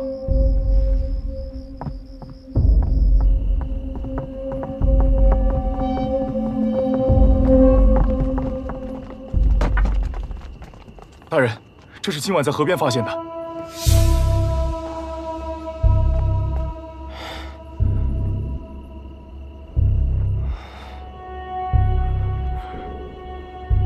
是鲛神所为。鲛神！马上送到停尸房，立刻验尸。快呀！是。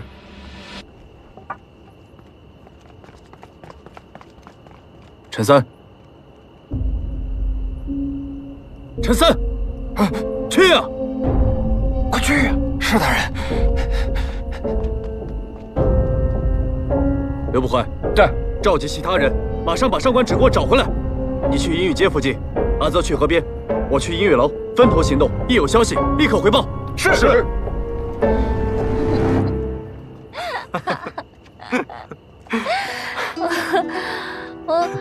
慢点。什么意思啊？你们还列队欢迎我啊？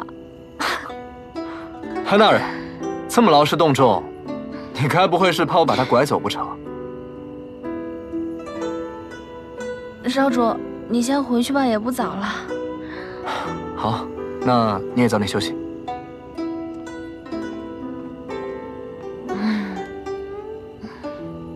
你们先回去。是。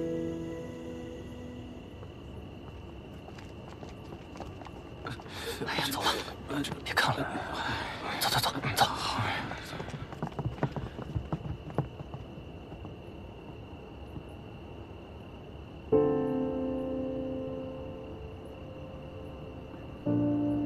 你喝酒了？一点点，就一点点，也没耽误茶。你看，这个是阿江帮我做的那个死者家人的笔录，你看看。小姐，看看啊，小姐啊，有卓少主做靠山，你在河阳自是畅通无阻，看来是我多虑了。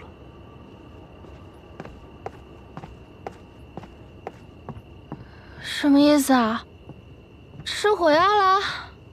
小姐，我听阿泽说啊，刚刚大人知道你跟卓少主一起出去之后，担心你有危险，派他暗中保护你。但阿泽没找到小姐，又听说河边出现了恶蛟，还咬死了人。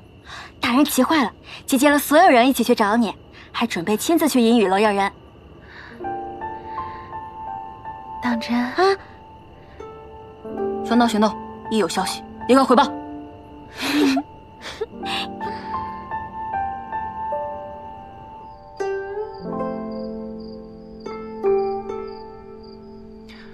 公子，你也太不小心了吧！刚长好的伤口又裂开，明日啊，我再给你多备些药。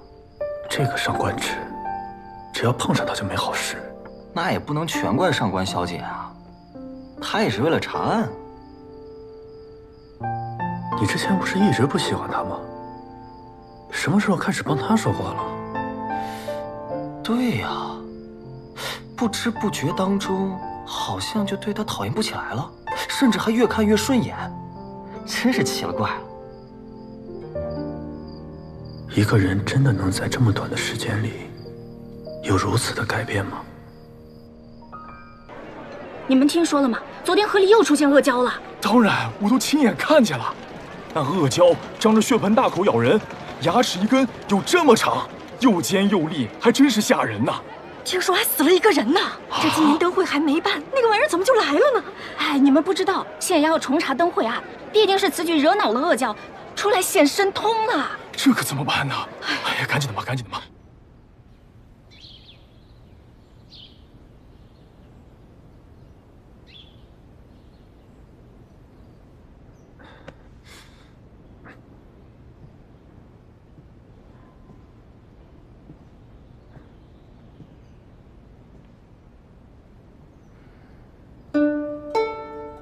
你看，就是阿江帮我做的那个死者家人的笔录。该不会是那个时候，大人你是不是后背的旧伤又犯了？不老费心。大人你要写什么？你告诉我，我来代笔。不用了。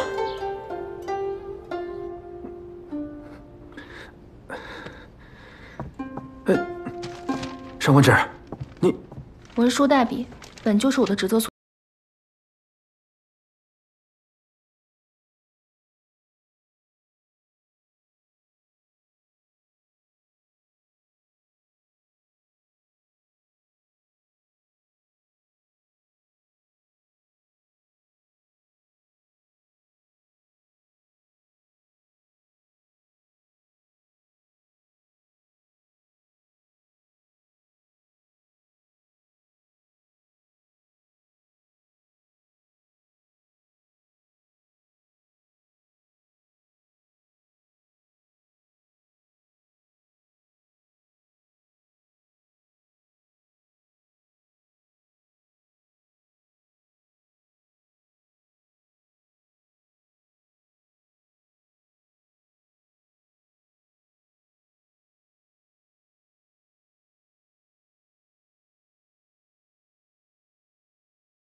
反正我也是为了向上官兰交代嘛。我知道，我代哥哥向你道谢。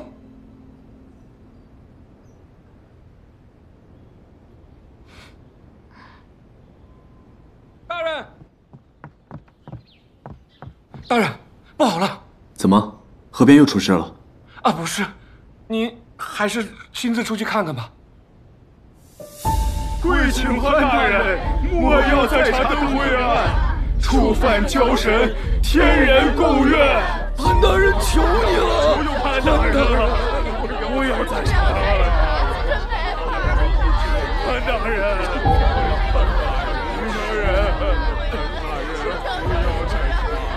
启禀大人，昨夜那具尸体已经查验完毕。如何？伤口和灯会案上的尸体毫无二致，定是恶蛟所为。毫无二致。可我分明记得死者伤口血肉模糊，而灯会案的死者没有一丝血痕。这小的推断，会不会是交神爷爷之前没人看着就把血吸干了，但这次有人看见，他就……不用再推理了，下去吧。是。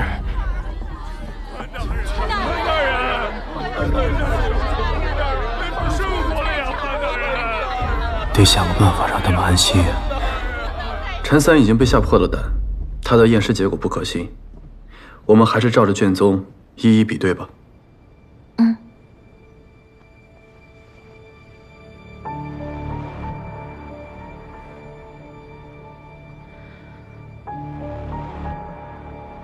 伤口位置跟卷宗所述一致，但如果仔细看的话，又不难看出区别。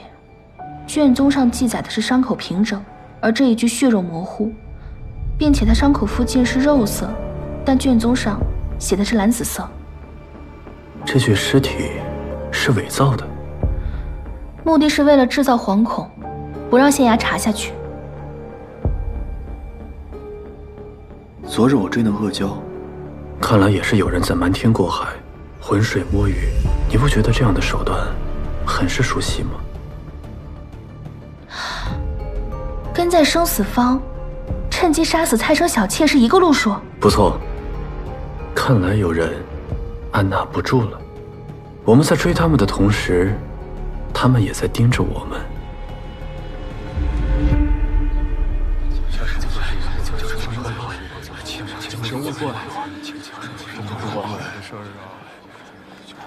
大人，陈三，旁人则罢了，你还是个仵作，不去查验尸体，寻找凶手线索，反到县衙里装神弄鬼了。大人，不是小人不查，但这凶手是交神大人，你让小人怎么查？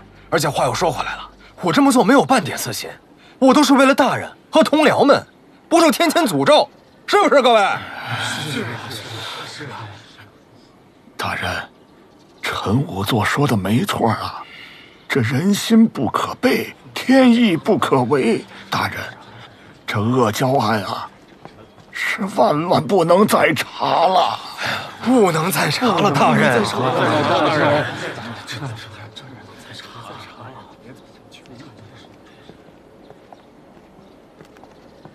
你们说的不无道理，我也在想，若是一意孤行的这么查下去，恐不是良策。唉，大人何故叹息？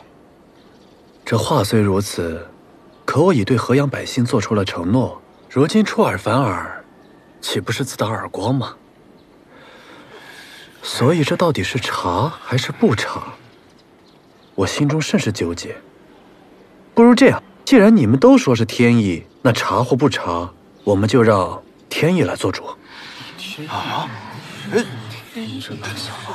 上官芷，去我房里把那100枚铜钱拿来。是，大人。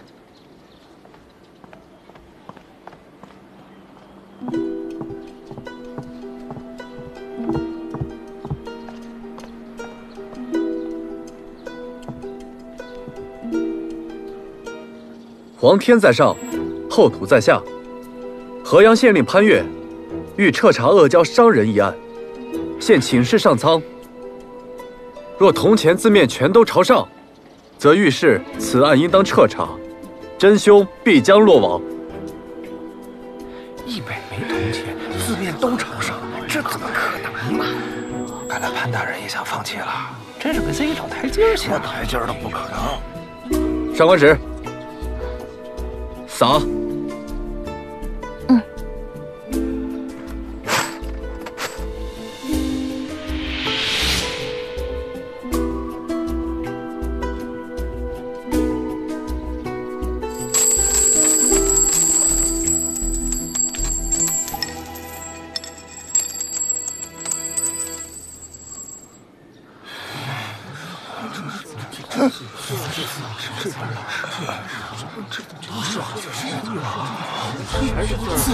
全是字，真的，你看那个，都是字，这里都是字，全是字，怎么可能？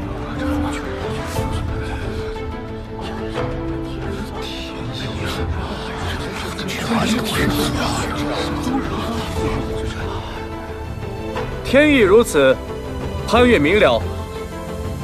所有人听着，若是谁以后胆敢再提恶交扰乱军心，罚俸1月，杖30，都听明白了吗？是。上官芷，将这100枚铜钱定在原地，真凶落网，我再来祝祷还愿。大婶儿，今天天这么闷热，来碗冰饮吧。哎呀，这里离河边那么近，我哪有心思吃这个呀？我要不是家里断了米，我才不来这里呢。呀，我先走了。姐姐，你看，冰都快坏了。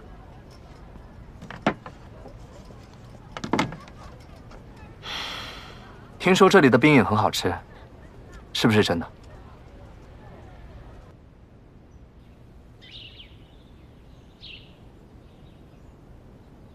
虽然前一日发现了与灯会案死者情况相似的尸体，但无论从作案手法、时机，还有伤口上来说，都有明显的区别。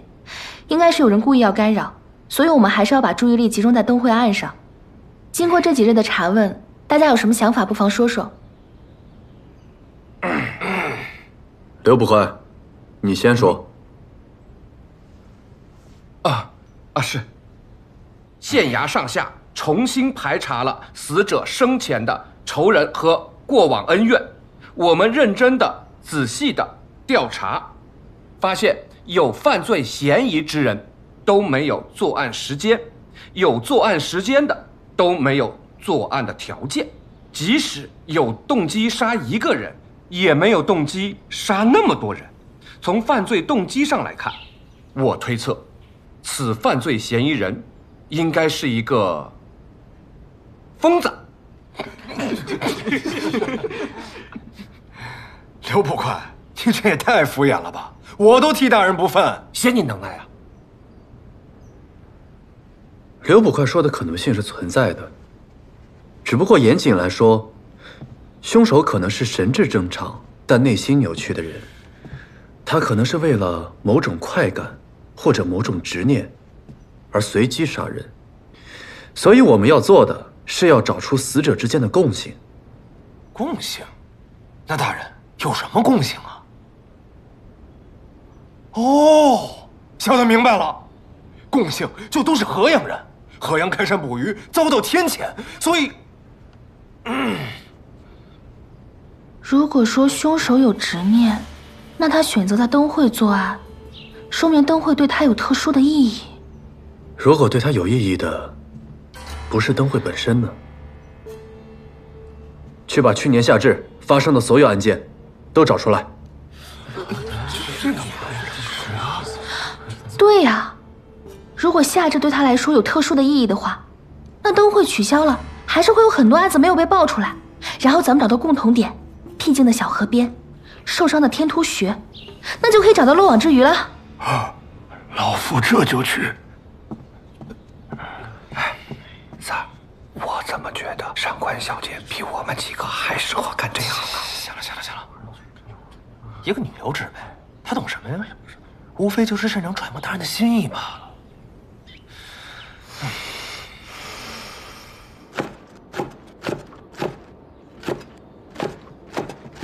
灵儿，大人说要赶工，让后厨做好饭菜，直接送到二堂，然后再多加几个菜。但是今天吃饭的人多，可能稍微开饭晚一点。反正我没事，我帮你打打下手。太阳打西边出来了，你会做这些吗？别给我帮倒忙啊！放心，以前我娘啊做饭的时候，我经常给她打下手。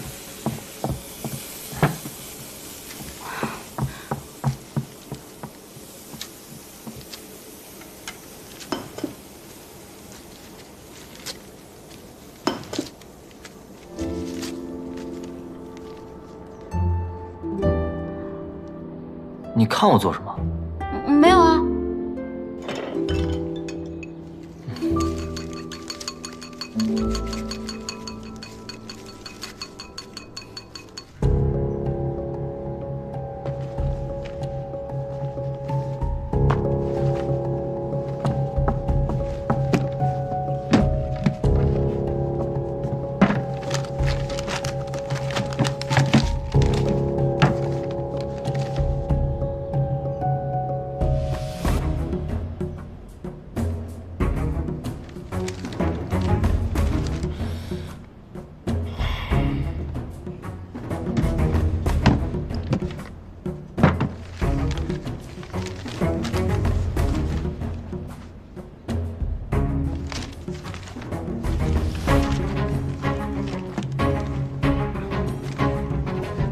大人，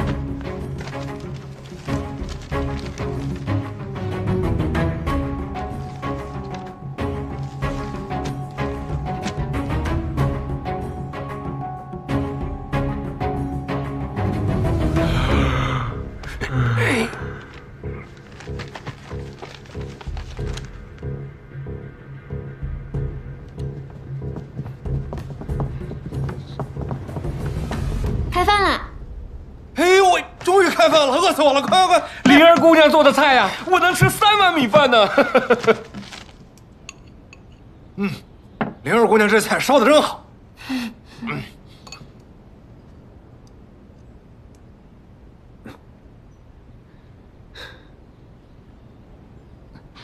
大人，你吃什么？我帮你夹。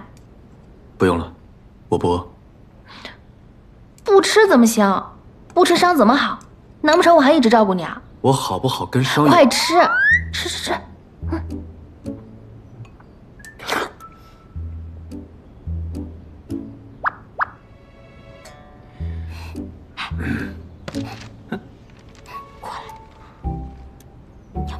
还有这个，你家公子和我家小姐之间变得有点不一样了。有吗？你天天的能不能多关心关心你家公子啊？我挺关心的呀。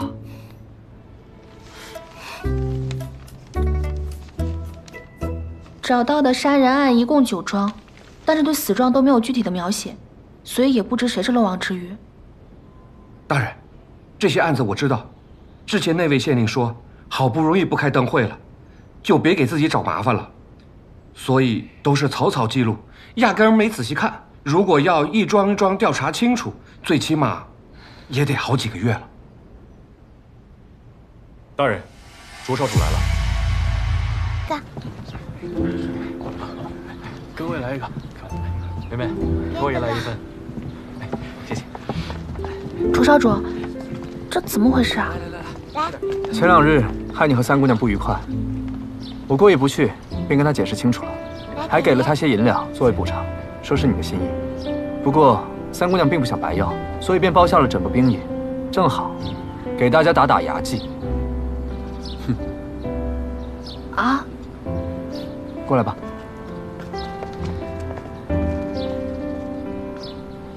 这是我给你准备的，多给你加些蜂蜜。客气客气。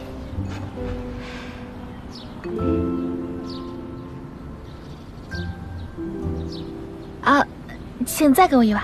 好。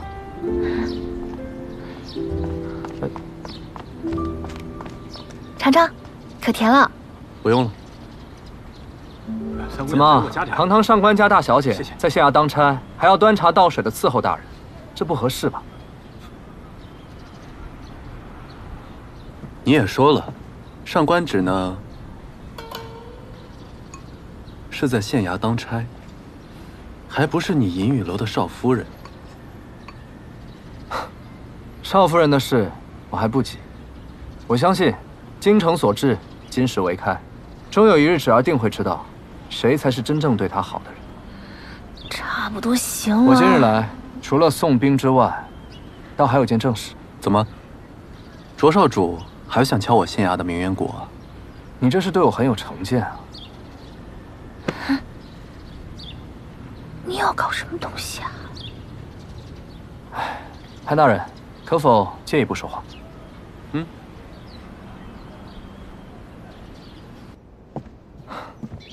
先前贸然状告大人杀妻，是我冒失了，还请见谅。卓少主言重了，有话不妨直说。那我也不拐弯抹角了。县衙要重查灯会案，我银雨楼愿鼎力相助。看来河阳境内还真是没有什么事能瞒得过银雨楼啊。那大人与我合作，岂不是事半功倍？一桩旧案而已，银雨楼为何会如此上心？既然都说银雨照河阳，有人在我河阳境内搅动风雨，我又岂能不过问呢？你说是吧，潘大人？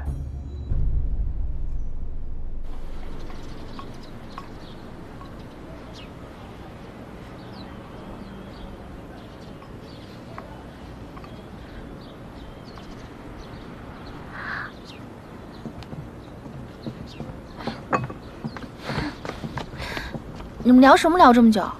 我一心一意想和大人合作，奈何他并不信任我，不领情。查案之事乃县衙之务，就不劳银雨楼费心了。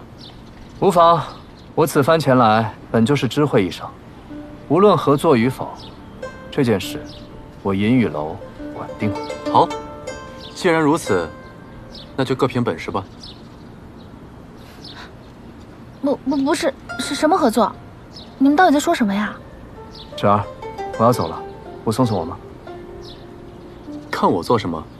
又不是我的朋友，想送便送，不想送便不送。走吧。那我送一下。好。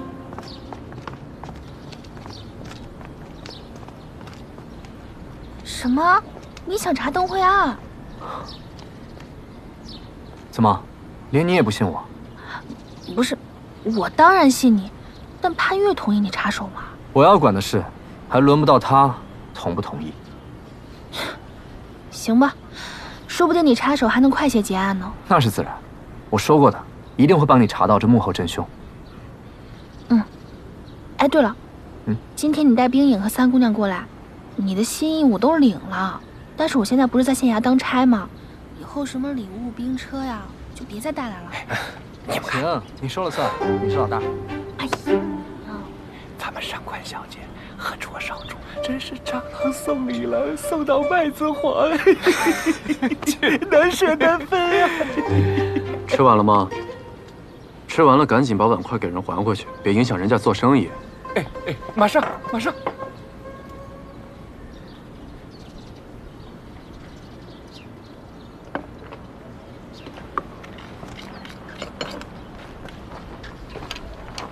三姑娘，近来生意还好吧？会不会很辛苦？回大人，往年临近夏至都是我们最忙的时候，可自从出了案子，灯会停办，夜里出来走动的人少了，生意反而冷落了。所以，我们也十分期待大人能尽快抓到凶手，让一切恢复正常。姑娘，这个你就放心吧，我们大人夙夜查案，连去年的案子都查，这个凶手肯定逃不出我们大人的手掌心，嘿嘿嘿，是不是？是啊。那最好不过。双双，快些收拾，让大人好好查案啊！好。三姑娘，冒昧的问一句，你跟你的父亲关系如何？就是普通的父女关系，跟别人家的没什么两样。是吗？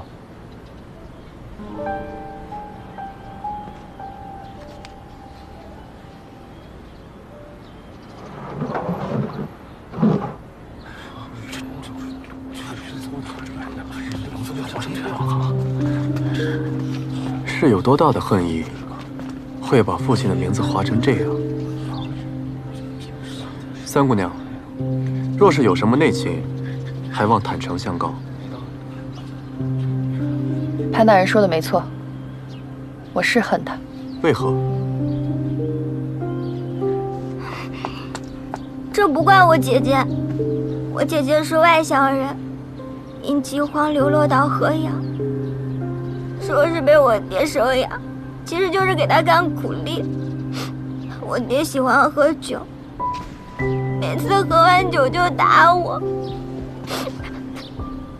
每次都是姐姐护着我。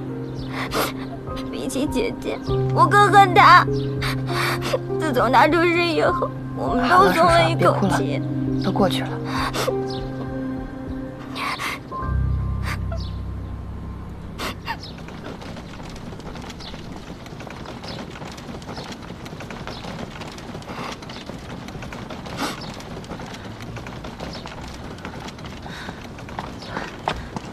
大人，你把人姑娘怎么了？哭得梨花带雨的。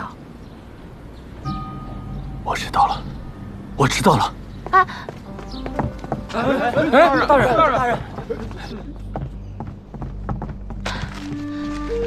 人，你找什么？暴力。暴力？没错，暴力。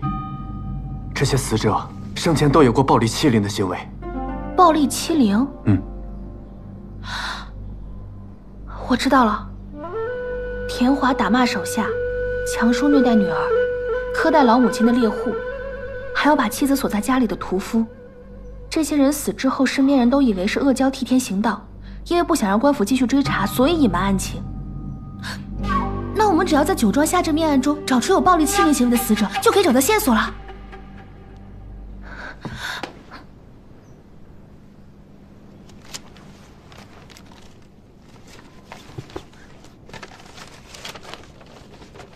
大人，这应该就是漏网之鱼。